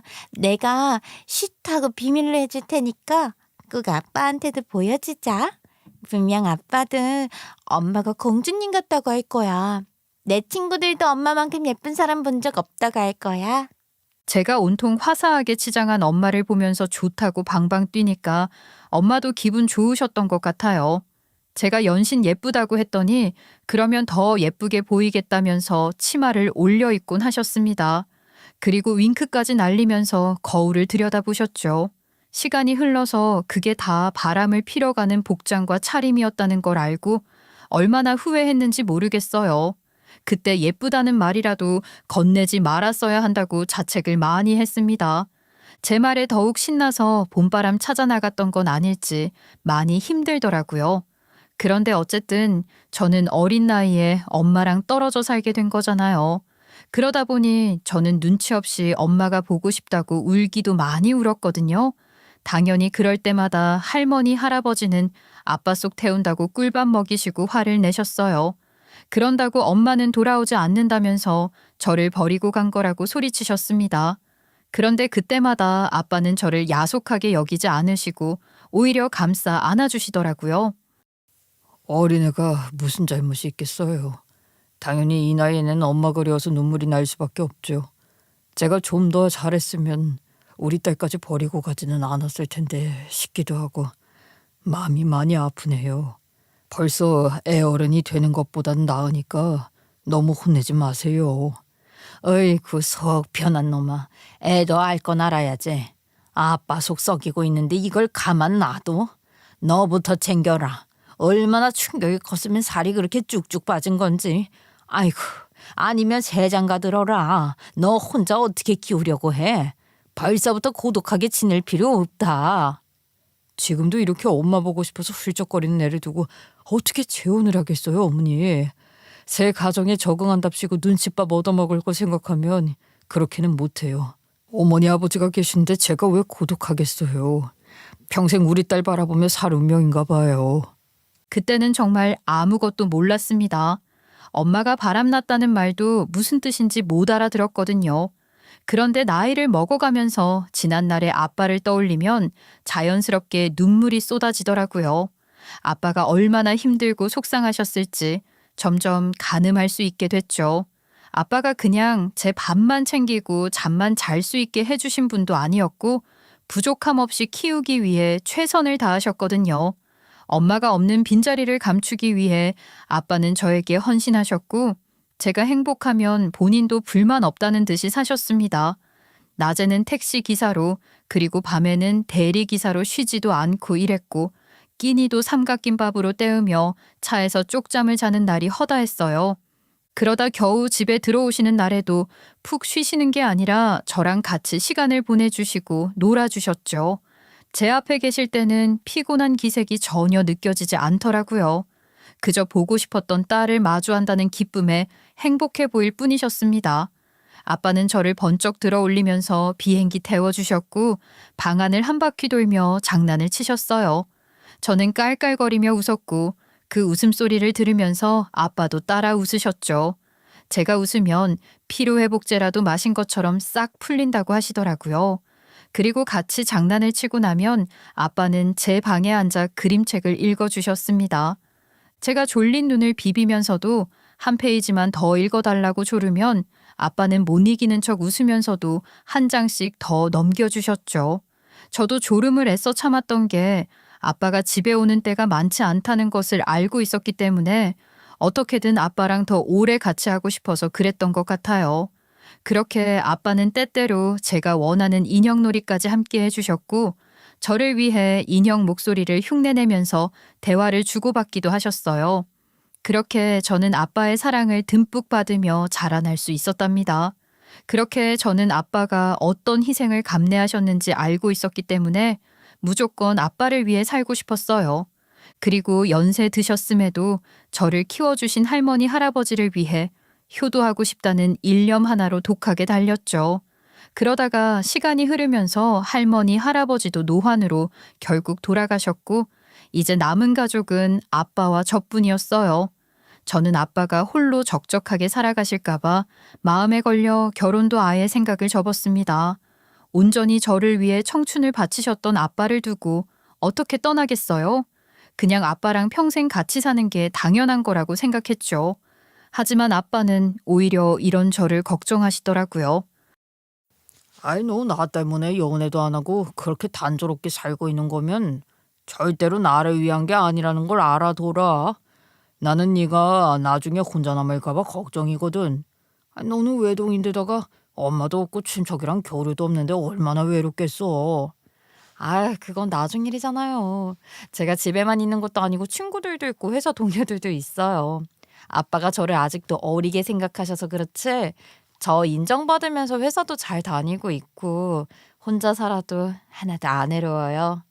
그게 아니라 네가 가정을 이루고 행복하게 사는 모습을 내 눈으로 봐야 내가 마음이 편하지 않겠니? 인연이 있으면 절대로 놓치지 마라. 난 그래도 네가 있어서 좋았는데 정작 내 딸이 쓸쓸하게 지낼 걸 생각하면 편히 눈 감을 수 없을 거야. 제가 장난스럽게 대꾸하려고 했는데 아빠는 진지하게 제가 가정을 이루기를 바라셨습니다. 그 말을 듣고 저도 처음으로 다른 미래를 생각해 보기 시작했던 것 같아요. 회사 동료들이 소개해 준다는 사람들을 마다하지 않게 됐고 맞선도 여러 번 나갔죠. 그러다 가족을 소중히 여기는 한 남자를 만나게 됐어요. 저와는 정반대의 환경에서 자랐는데 그래서인지 저한테 없는 걸 채워줄 수 있을 것 같더라고요. 제 인생에 없었던 새로운 감정이 생겼고 새로운 세계가 보이기 시작한 거예요. 저는 이 남자와 만나면 제가 몰랐던 것들을 더 많이 느끼게 될 거라는 기대감이 들었습니다. 그리고 상대방도 저에게 호감을 숨기지 않더라고요. 그렇게 우리는 자연스럽게 서로를 연인이라 소개하게 되었어요. 남자친구와 저는 바로 결혼을 전제로 만남을 시작했습니다. 서로 늦은 나이에 만났기 때문에 장난처럼 가볍게 시작한 관계가 아니라 진지하게 미래를 고민하며 신중하게 이어갔거든요. 당연히 남자친구도 우리 아빠에게 인사를 드렸고 저 역시 예비 시댁에 방문해 인사를 드렸어요. 처음에는 긴장이 되었지만 의외로 예비 시부모님부터 예비 시누이까지 모두 저를 따뜻하게 맞아주시면서 분위기가 화기애애했어요. 예비 시댁 식구들이 서로 사이가 너무 좋아 보여서 저에게까지 밝은 기운이 전해지는 것 같았습니다. 물론 우리 집으로 인사 왔을 때도 마찬가지였죠. 남자친구가 서글서글하고 성격이 좋아서 아빠가 무척 마음에 들어 하시더라고요. 장인어른, 이렇게 사랑스러운 따님을 홀로 키워내셨다고 들었습니다. 정말 대단하세요. 어디 육아 비법서라도 내셔야 하는 거 아닌가 싶을 정도예요. 현실적이고 똑부러지는 면까지 있어서 너무 든든하고 제가 되려 많이 배우고 있어요. 그럼 다행이네. 사실 우리 딸은 어릴 때부터 참 속이 깊었던 것 같아. 그래서 내가 혼자 키우는데도 별로 힘들지 않았지. 자네가 우리 딸한테 좋은 사람이라는 게 느껴지니까 나도 마음이 놓인다네. 앞으로도 서로 의지하면서 잘 지내길 바라겠소. 장인어른이 신경 써서 키우신 게 그대로 느껴져요. 저도 장인어른처럼 좋은 어른이 될 수 있도록 노력하겠습니다. 장인어른 같은 분 밑에서 자라서 제 여자친구가 눈이 많이 높을 것 같아서 걱정스럽긴 하네요. 남자친구는 우리 아빠를 만나서 이야기를 나누는데도 어려워하지 않더라고요. 그런 모습이 오히려 보기 좋았습니다. 특히 남자친구가 우리 아빠와 함께 등산을 다니거나 낚시를 가며 취미를 공유하는 모습이 무척 흐뭇하더군요. 주말이면 두 사람은 아침 일찍부터 등산화를 챙겨 신었고 배낭에는 간단한 김밥과 물을 넣어 등산길에 나섰어요. 처음엔 남자친구가 낯설어 할 줄 알았는데 하산한 뒤에 저한테 자랑을 막 늘어놓더라고요. 오히려 아빠보다 더 신이 나서는 계곡이 어땠는지 경치가 어땠는지 회상했죠.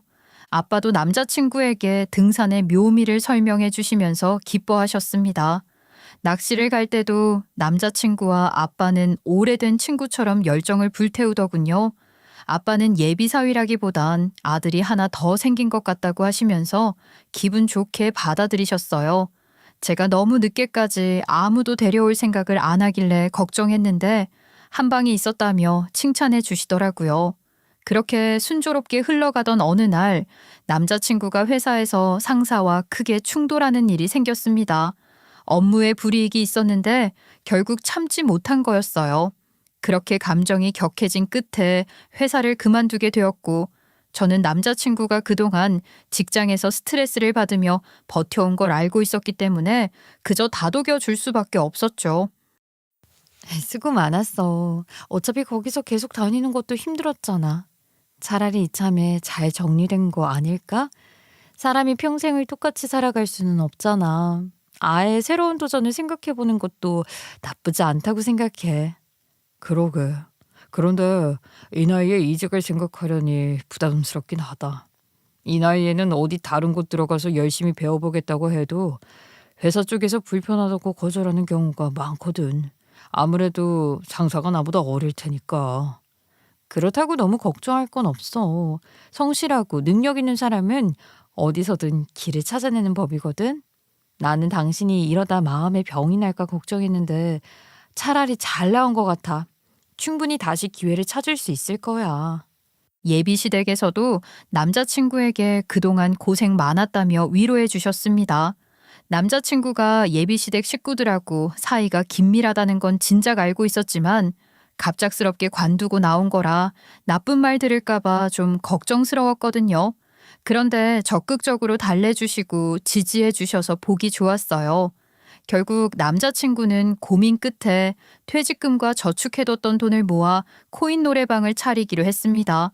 계속 회사원으로 살았던 사람이라 처음엔 걱정도 됐지만 본인의 인생에서 새로운 길을 개척하려고 노력하는 모습이 대견하더라고요. 저는 최선을 다해 응원해줬어요. 남자친구가 어느 자리에 오픈하는 게 좋을지 고민하며 의견을 물어보길래 같이 진지하게 생각해줬죠. 그리고 남자친구가 주말에 발품 팔게 되면 저도 동행해줬어요. 남자친구는 저 같은 여자가 이 세상에 또 어디 있겠느냐면서 고마워하더라고요. 아무래도 결혼을 전제로 교제하는 상황에서 직업을 바꾸게 되니까 내심 부담감이 상당했던 모양이었습니다. 저는 진심으로 격려해주고 남자친구가 지치지 않도록 많이 신경 썼어요. 그런데 남자친구와 가까워지면서 예비 시어머니랑도 자주 만나게 되었거든요. 이전에는 몰랐는데 예비 시어머니가 분명히 농담인 것처럼 말씀하시면서도 듣는 사람 기분 묘해지게 만드는 화법을 구사하신다는 걸 알게 됐습니다. 사실 예비 시누이는 부잣집으로 시집을 갔다고 들었거든요. 그러면서 직장을 관두고 전업주부로 살고 있다고 했단 말이에요. 그러다 보니 예비 시매부와 저를 비교하는 것 같았어요. 예비 시누이는 좋은 신랑감 만나 떵떵거리며 사는데 남자친구는 의지할 곳이 없다고 저를 낮잡아 보는 거였죠. 예비 시누이가 시집 갈 때 예비 시매부가 예비 시어머니한테 명품 가방을 한아름 사줬나 보더라고요. 네 시누이는 부잣집으로 시집가서 직장도 안 다니고 편하게 사는 거 알지? 내가 그거 보면서 마음 놓고 살다가 우리 아들 저렇게 발로 뛰는 거 보고 있으니 너무 마음이 아프더라. 너는 우리 아들한테 마음이라도 넉넉하게 베풀어야겠어. 어머, 마음 아파하실 게 아니고 기뻐하셔야 하는 거 아닌가요? 저는 제 남자친구가 회사에서 이래저래 치이면서 고생하는 거 보고 속상했거든요. 그래도 잘 뛰쳐나온 것 같아요. 그런데 형님은 동생 도와주실 생각은 없으셨나 봐요? 아니, 아무래도 내가 도와줄 수는 없지. 내가 돈 많은 게 아니고 우리 남편이 돈 많은 거란 말이야. 내 동생이 어디 아픈 것도 아닌데 회사 다니는 거 힘들어하니까 돈 좀 주자고 하는 게 되겠어? 뭐 우리 동생도 이런 배우자를 만났다면 좋았겠지만. 그러게요. 형님은 시댁복이 있으시네요. 전 그런 건 없는 것 같아요. 저랑 남자친구는 그냥 서로 땀 흘려서 열심히 벌기로 했어요. 시댁에서 도와주실 거라는 기대도 안 하고 있으니까 걱정하지 마세요. 예비 시댁도 부잣집이 아니면서 저를 남자친구한테 걸맞지 않은 여자 취급하니까 어이가 없더라고요. 그리고 그런 예비 시어머니를 만류하기는커녕 한술 더 뜨고 있는 예비 시누이를 보니까 비웃음이 나왔습니다. 그래서 제가 뼈가 있는 말로 대응했더니 예비 시어머니와 예비 시누이의 얼굴에서 웃음이 싹 그치더라고요. 예비 시누이는 순간 당황하는 기색을 보였지만 애써 웃으며 농담 좀 건넨 건데 기분 나쁘게 받아들이지 말라면서 멋쩍어 했어요. 본인은 실컷 남을 깎아내리는 농담을 던져놓고 상대방이 한마디 하니까 은근슬쩍 넘어가는 게 기가 막혔죠. 게다가 저를 괜히 예민한 사람처럼 취급하니까 이가 갈렸고요. 그래도 참지 않고 한 번씩 맞받아쳤더니 속은 시원했습니다. 제가 다음번에 남자친구를 만났을 때 이런 일이 있었다고 솔직하게 이야기를 꺼냈는데요. 남자친구는 가족끼리 워낙 농담 주고받는 것을 좋아해서 그런 것 같다며 사과했어요. 물론 다음번에는 결코 이런 일로 제가 마음 상하지 않도록 잘 말해주겠다고 약속했죠. 본인은 누군가한테 기대서 살아가고 싶은 마음이 없다면서 저를 만난 것으로 충분히 만족하고 있다며 달래줬습니다. 남자친구가 이렇게 말해주니까 저도 더 이상 문제 삼을 마음이 녹아내리더라고요. 어쨌든 남자친구는 예비 시댁과 사이가 각별한데 제가 괜히 분란 일으키면 안 되잖아요. 게다가 남자친구는 우리 아빠한테 한결같이 잘했거든요. 그리고 제가 사회생활을 오래 한 덕분에 예비 시어머니나 예비 시누이가 제 심기를 긁으려고 해봤자 더 이상 크게 느껴지지도 않았어요. 그런데 예비 시댁과 점점 더 교류하면서 알게 된 사실이 있었는데요. 예비 시매분의 집안 자체가 부잣집인 게 아니었습니다. 예비 시매부가 투자를 좀 잘해서 자산을 늘렸던 거예요. 그러다 보니 예비 시매부가 슬슬 남자친구를 꼬드기기 시작하더라고요. 그동안에는 월급만 꼬박꼬박 받는 걸로 만족한 것 같길래 손대지 않았지만 예전엔 자유로운 입장이잖아. 사장이라는 게 절대로 쉽지 않거든. 내가 정보를 좀 줄 테니까 한번 편승해 보는 거 어때? 저는 해본 적 없어서 정보를 듣는다고 해도 유익하게 활용할 자신이 없어요. 뭐 어떤 정보인데 추천해 주시려고 하는 거예요, 매용? 그거 같이 올라타면 저도 성공할 수 있을까요?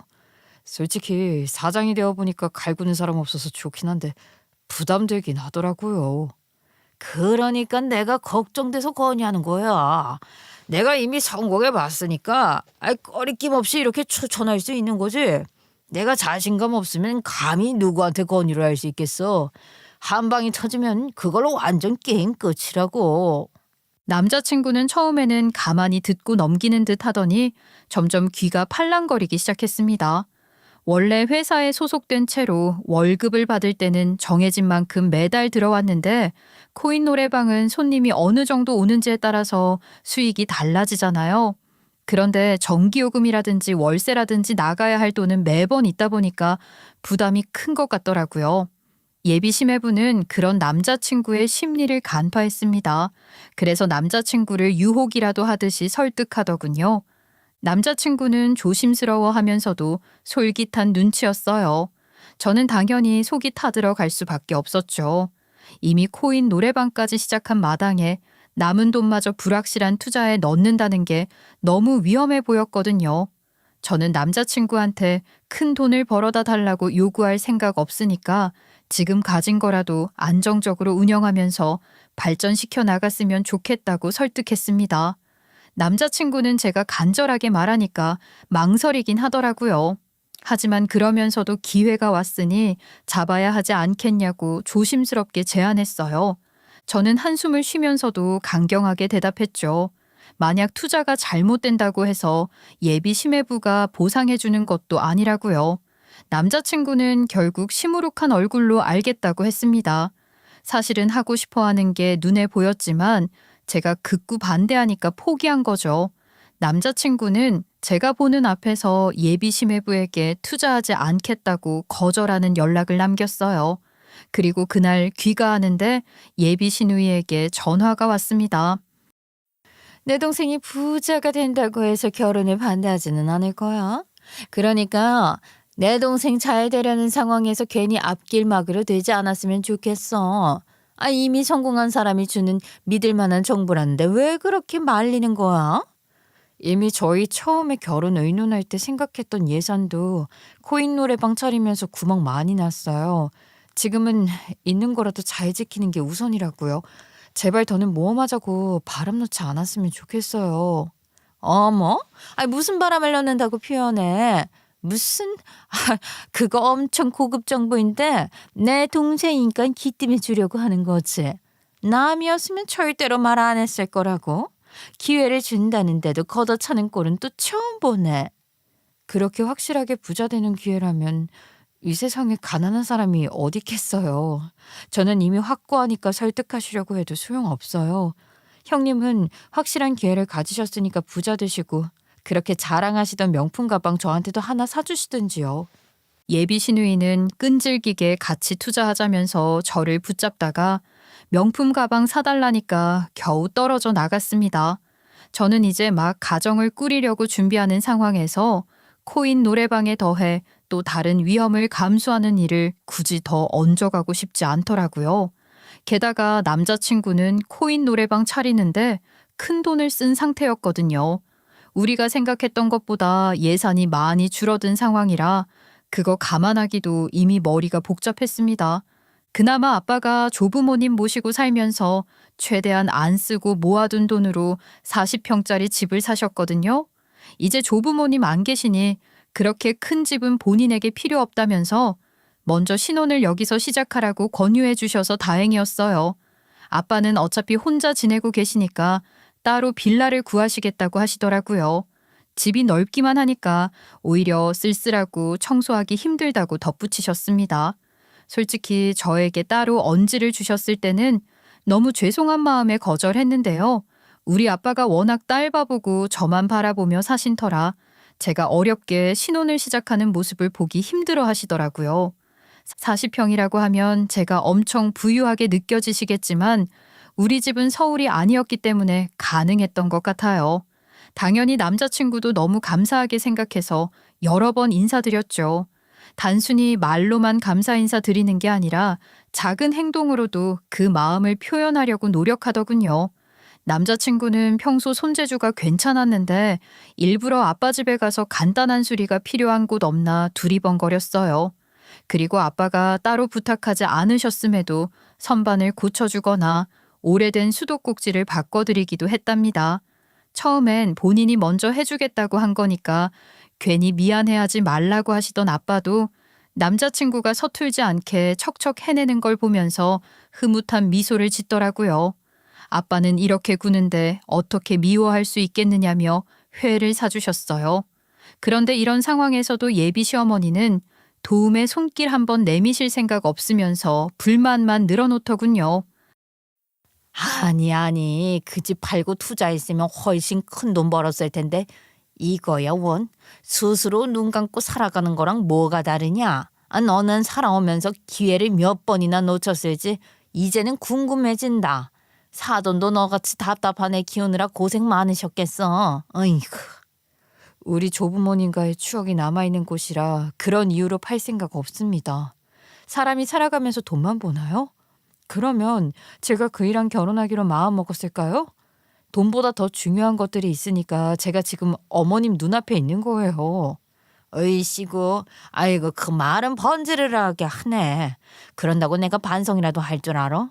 우리 아들이 돈까지 많았으면 너 같은 건 거들떠도 안 봤을 거야. 애초에 만나지도 못했을 텐데 무슨. 사돈도 고급 정보가 있다는 걸 아시면 좋아하실 거다. 그렇게 투자가 간절하셨으면 어머님네 집부터 파셨어야 하는 거 아닌가요? 왜 어머님은 그렇게 귀중한 정보가 있다고 하는데도 다 놓치고 계신 거예요? 설마 부동산 가는 길을 모르셔서 다 놓치고 계신 건 아닐 거잖아요. 제가 예비시댁집을 걸고 넘어지니까 그제서야 예비시어머니가 투자 안 한 걸로 구박하는 일이 없었습니다. 저는 앞으로 투자 이야기가 나올 때마다 받아칠 말을 찾아내서 콧노래가 저절로 나오더라고요. 그런데 원래 원숭이도 나무에서 떨어진다고 하잖아요. 예비 심해부가 투자를 크게 실패했습니다. 승승장구할 거라고 호언장담하더니 제대로 큰 코 다친 거죠. 고급 정보라며 자신만만했던 탓에 예비 시누인의 집을 담보 걸어 했던 거라 보통 상황이 아니라고 하더라고요. 예비 심해부 믿고 주변 지인들도 투자했던 터라 돈을 빌릴 수도 없었고 이미 투자 실패 소문이 퍼지면서 믿고 도와주려는 사람도 없었어요. 결국 예비 시누인에는 생활비조차 감당하기 힘들어졌고 말도 안 되게 어려운 처지가 되어버렸습니다. 급한 대로 살던 집을 정리하고 단칸방으로 이사를 가야 하는 상황까지 치달았다고 하더라고요. 보통 사람들이라면 이런 상황에 처했을 때 어떻게든 그 와중에 재기할 수 있도록 수단과 방법을 가리지 않고 노력을 할 거예요. 그런데 예비 시누이는 이 와중에 저한테 화살을 돌렸습니다. 너 혹시 뭔가 알고 있었던 거 아니야? 그래서 내 동생만은 투자 못하게 극구 말린 거지? 다른 정보를 갖고 있으니까 일부러 우리 망하는 걸 유유히 지켜보고 있었던 거 아니냐고. 지금 무슨 소리를 하시는 거예요? 제가 그런 정보를 어디서 구하는데요? 그동안 부자 되는 지름길이라고 기고만장하시더니 이제 와서 왜 저한테 난리 피우는 거냐고요. 제가 투자하라고 등 떠민 것도 아닌데 말이에요. 황당하네요 정말. 우리가 하도 네가 보기에 부럽게 살고 있으니까 괜히 질투나서 뭔가 숨겼던 것 같은데. 솔직히 말해봐. 그동안 우리처럼 살고 싶은데 도통 방법이 없으니까 눈엣 가시처럼 생각했지? 언제는 제가 멍청하고 한심해서 대단한 기회를 놓치는 것처럼 말씀하시더니 다 제 탓이라고 하시는 게 어이가 없네요. 이렇게 나오는 거 보니까 앞으로 어떤 정보로 유혹해도 절대로 따라가서는 안 되겠다는 확신이 들어요. 저는 하도 예비시댁이 난리를 치는 상황이라 남자친구가 어떻게 반응할지 예상이 가지 않아서 걱정스러웠습니다. 남자친구는 예비시댁과 남다르게 사이가 두터웠으니까요. 그런데 다행히도 남자친구는 예비시댁의 상황을 안타까워하면서도 본인은 같이 끼어들지 않았다는 걸 오히려 안심하더라고요. 남자친구는 저한테 적극적으로 말려줘서 고맙다고 했습니다. 같이 엮여 들어갔으면 코인 노래방도 아직 자리 잡지 않은 상태인데 완전히 재앙이었을 거라고 하더라고요. 현명한 여자친구를 곁에 둬서 불행을 피했다는 말까지 덧붙였죠. 그렇게 예비시댁이 뒤집어진 것과 별개로 저랑 남자친구는 신혼집을 꾸밀 준비를 하고 있었어요. 아직 결혼식까지는 시간이 남아 있었지만 먼저 같이 살 준비를 하기로 했거든요. 그런데 남자친구는 특히 혼인신고부터 하자고 하더라고요.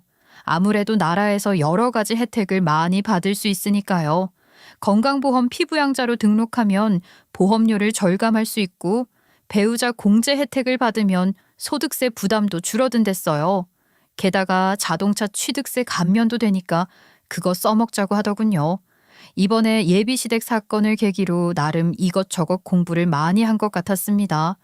그리고 어차피 아이가 태어나면 혼인신고는 당연히 해야 하잖아요. 그러니까 아예 미리 해버리자고 하더라고요. 딱히 틀린 말은 없었기 때문에 저도 동의했어요. 다만 남자친구가 코인 노래방 때문에 바쁘니까 제가 대신 혼인신고하러 가기로 했죠. 몇 가지 서류만 있으면 배우자 없이 가서 해도 상관없었으니까요. 드디어 제가 가정을 이루는 거라고 생각하니까 괜히 긴장되기도 하더라고요. 그러고 얼마 지나지 않아 남자친구랑 신혼집을 확인하러 갔다가 기절할 뻔했습니다. 예비 시누인의 식구들이 와 있더라고요. 남자친구는 놀라는 반응도 아니었고 그저 바보같이 입을 해벌리며 웃고 있었어요. 그러더니 예비 시누이가 이미 혼인신고까지 했는데 이제 와서 어쩔 거냐면서 문 열으라고 하더군요. 이미 이 집안의 며느리가 된 주제에 시댁명령을 거부할 수 있겠냐는 거였어요. 그러더니 지들끼리 제 발목 제대로 잡았으니까 이제 옴짝달싹 못할 거라고 낄낄거렸습니다. 그리고 곧이어 예비 시어머니한테 전화까지 왔어요. 도대체 빚을 얼마나 진 건지는 몰라도 이런 떨거지들을 신혼집에 떠맡기려 드는 게 기가 막히더라고요. 너 이 집 넓잖아. 마음도 넓게 써야 하지 않겠니? 이제 가족이 된 건데 좀 도와야지. 3년만 같이 살면 된다. 인생 긴데 그거 짧게 살고 은혜 베푸는 거라고 생각하면 가성비 나쁘지 않다고. 도리를 지킨다고 생각해라. 제가 왜 그래야 하죠? 형님네 집이 잘 살았다고 해서 저한테 콩고물 하나 떨어진 것도 없잖아요. 이제 와서 형님네가 아쉬운 입장 되니까 가족 운운하시면서 도우라고 하시는 거예요? 저는 그렇게는 못해요. 두 분 다 몸 멀쩡하신데 직접 일하라고 하세요. 아유, 너는 무슨 말을 그렇게 정없이 하냐. 가족인데 길바닥에서 고생하고 눈물 콧물 쏙 빼는 걸 꼭 봐야겠어. 너, 네 남편이 가족을 얼마나 끔찍하게 생각하는지 알면서 그렇게 딱딱 선 긋겠다 이거야. 나중에 얼마나 후회하려고 그러니. 시간 지나면 가족밖에 없어. 지금 제 집에 형님네 가족들을 드리는 게 제 인생의 가장 큰 후회일 것 같은데요. 저는 마음 바꿀 생각 없어요. 어머님이 어머님 댁 팔아서 도우시는 건 말리지 않을게요. 근데 저한테는 이런 식으로 떠넘기지 마세요. 저는 조금의 타협도 하지 않고 칼같이 거절했습니다. 당연한 거였다고 생각해요. 그런데 남자친구가 되게 서운해하는 것 같더라고요. 제가 혼인신고까지 마쳤으니까 받아줄 거라고 생각하고 있었나 봐요. 그러더니 저랑 본인이 부부가 되었고 예비 시누이 같은 경우는 남자친구의 뿌리가 있는 가족인데 어째서 도와주지 않는 거냐며 저한테 실망스럽다고 했습니다. 그리고 예비 시누이는 눈치도 없는지 저랑 남자친구 사이에 끼어들어서 가족끼리 그래서야 되겠냐고 고함을 지르더라고요. 40평이나 되는 집에 본인들 같이 묵을 자리 한 곳 안 내주는 게 말이나 되냐는 주장이었죠.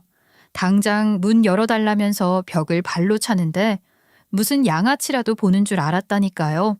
제 집인데 당연히 본인들 자리가 있어야 한다고 생각하는 게 양심도 없다고 생각했습니다.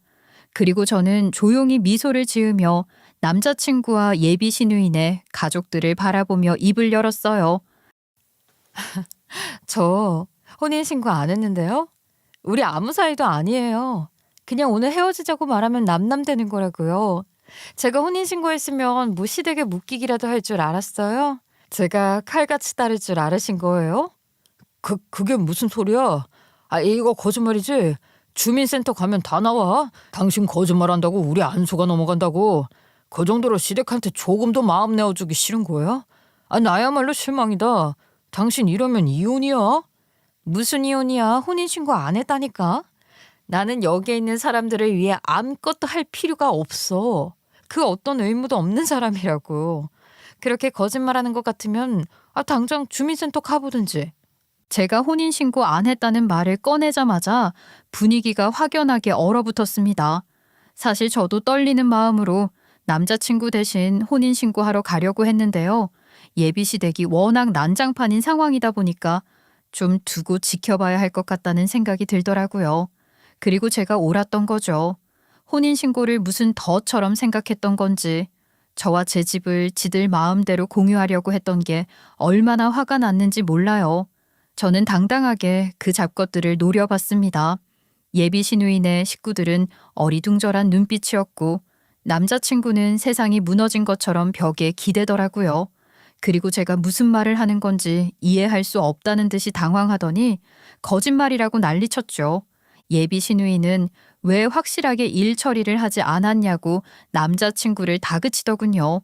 예비 시매부는 벽을 짚고 인상을 쓰고 있었죠. 그렇게 능력 있는 척 할 때는 언제고 뻔뻔하게 예비 시누이 따라와서 저한테 얹혀 살려고 했는지 황당했습니다. 저는 더 이상 그 잡것들을 제 소중한 집 앞에 놔두고 싶지 않았어요. 공기도 같이 마시고 싶지 않았으니까요. 그래서 지금 당장 제 집 앞에서 꺼지지 않으면 경찰 부를 거라고 경고했어요. 그제야 거머리처럼 붙어 있으려고 하던 잡것들은 얼굴이 창백해지면서 허둥지둥 짐을 챙기더니 순식간에 도망치듯 사라져 버렸습니다.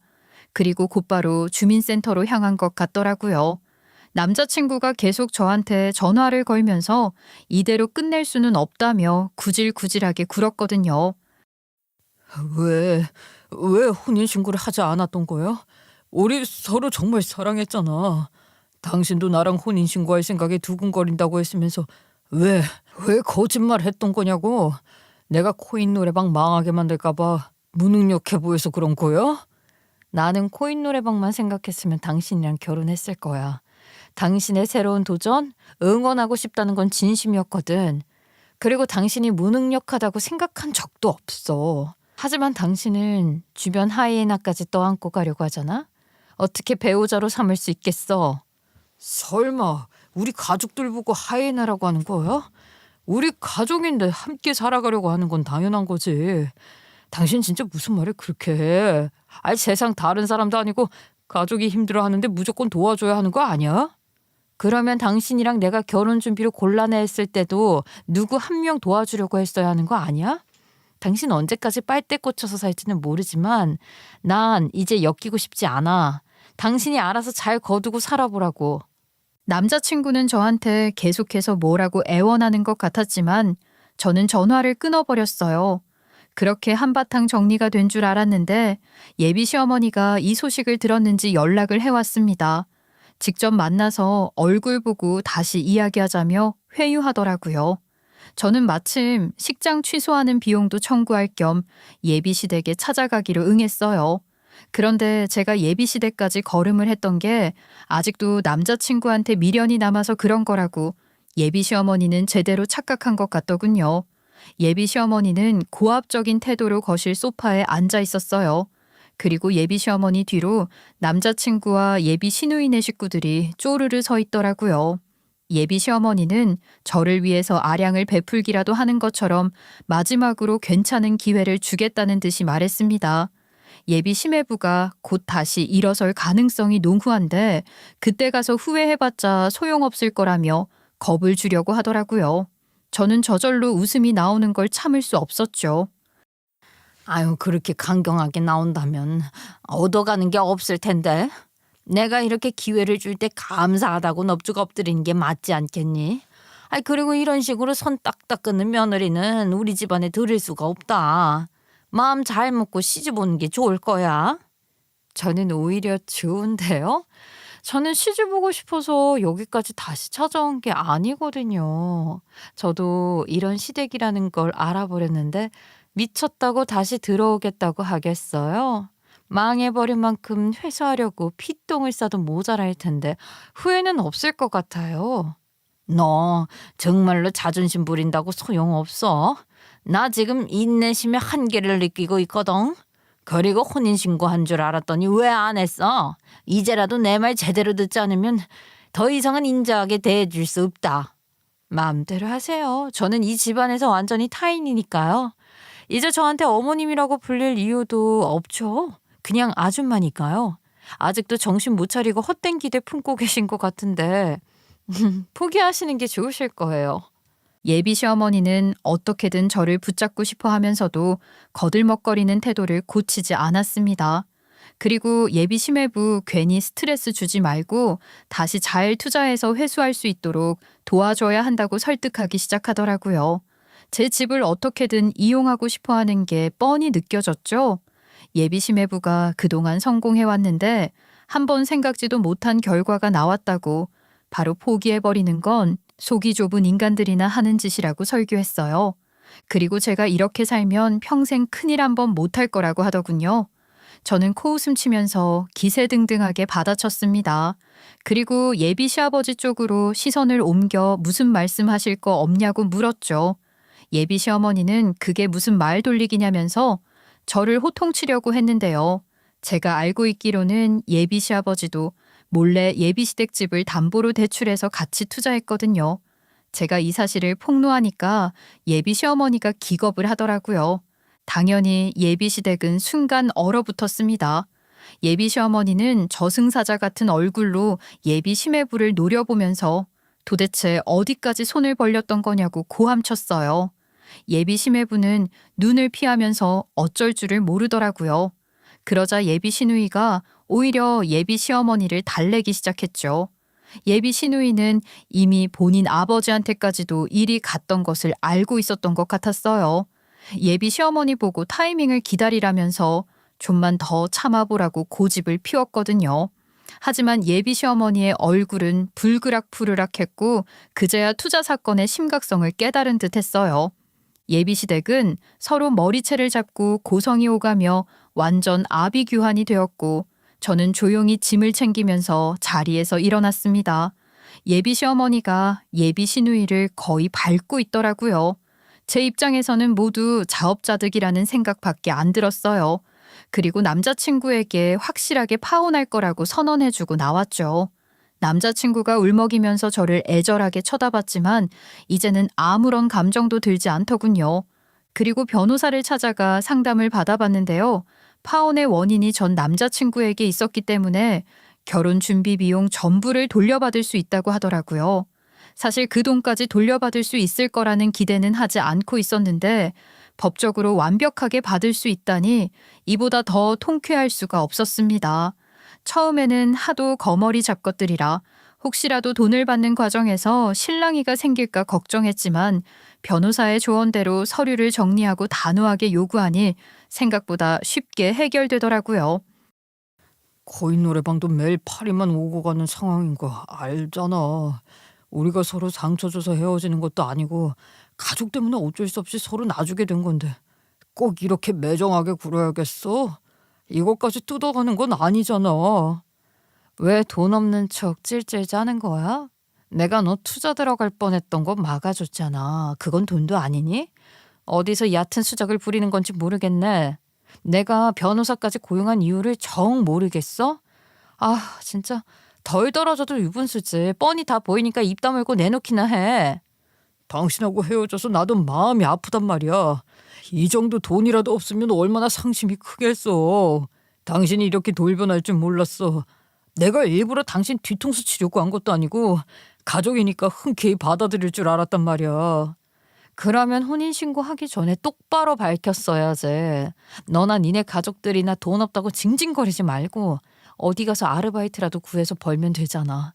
아니면 그렇게 귀하다는 고급 정보 하나 또 찾아보던가. 전 남자친구는 아직도 제 감정이 조금이나마 남아있을 거라고 믿고 싶어 했습니다. 본인이 슬퍼하는 모습을 보이면 제가 흔들릴 거라고 착각하고 있더라고요. 하지만 저는 얄짤없이 모두 다 받아냈어요. 전 남자친구가 결국 다 토해내는 걸 통장으로 확인하니까 속이 시원하더군요. 그 와중에 전 예비시댁은 감당할 수 없는 빚더미에 깔려 결국 반지하로 이사를 갔다는 소식이 들려왔어요. 거기서 전 예비 시부모, 전 남자친구, 전 예비 시누이까지 모두 한 집에서 살고 있다고 했습니다. 좁고 습한 반지하에서 네 식구가 함께 지내다 보니 공간이 턱없이 부족했고 피부병까지 났다고 했어요.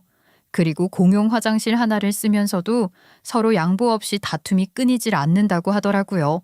언제는 가족끼리 다시는 없을 만큼 긴밀하게 굴더니 비웃음이 나왔죠.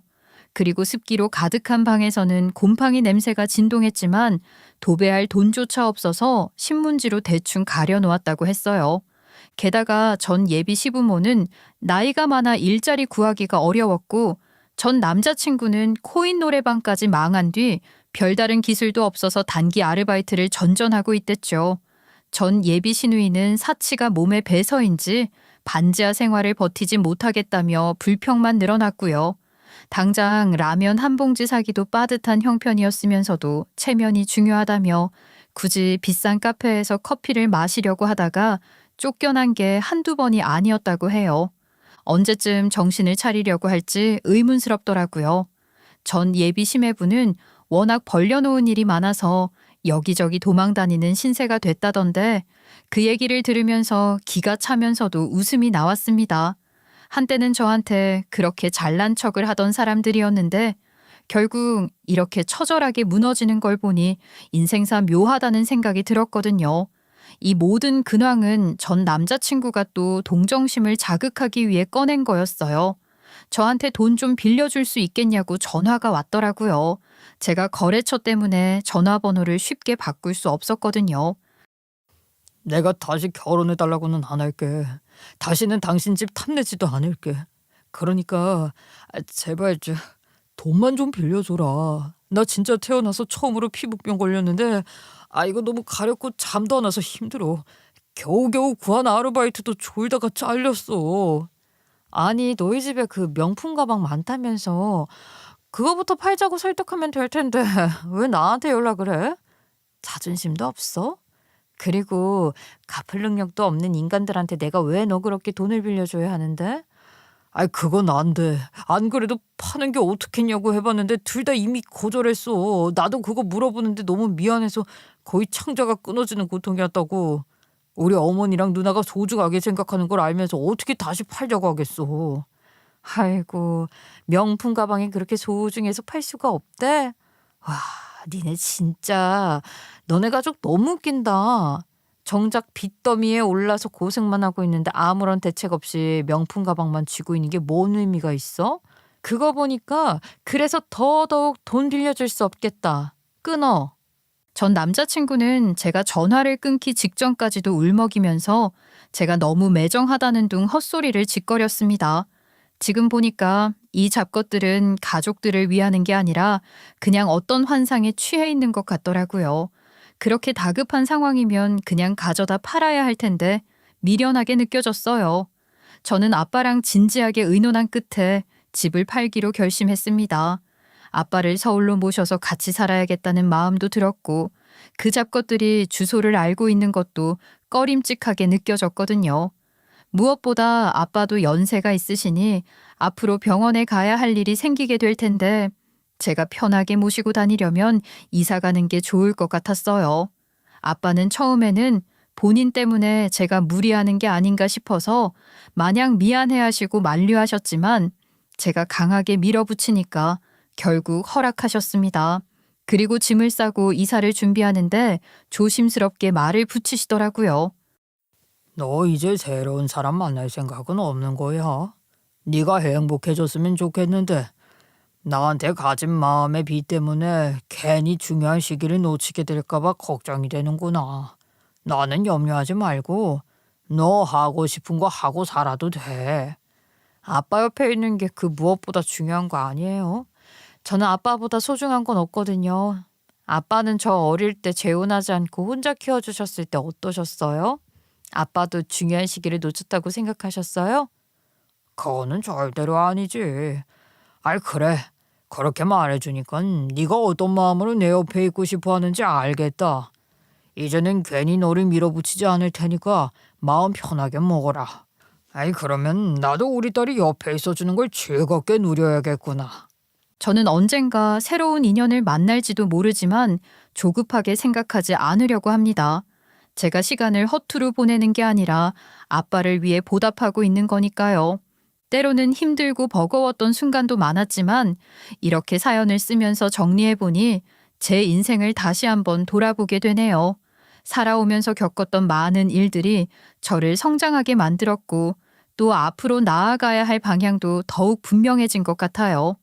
여러분도 각자의 자리에서 분명한 이유와 의미를 가지고 살아가고 있을 거라 생각해요. 앞으로 저도 여러분도 각자의 자리에서 더 멋지고 단단한 삶을 살아가길 바랄게요. 들어주셔서 감사합니다.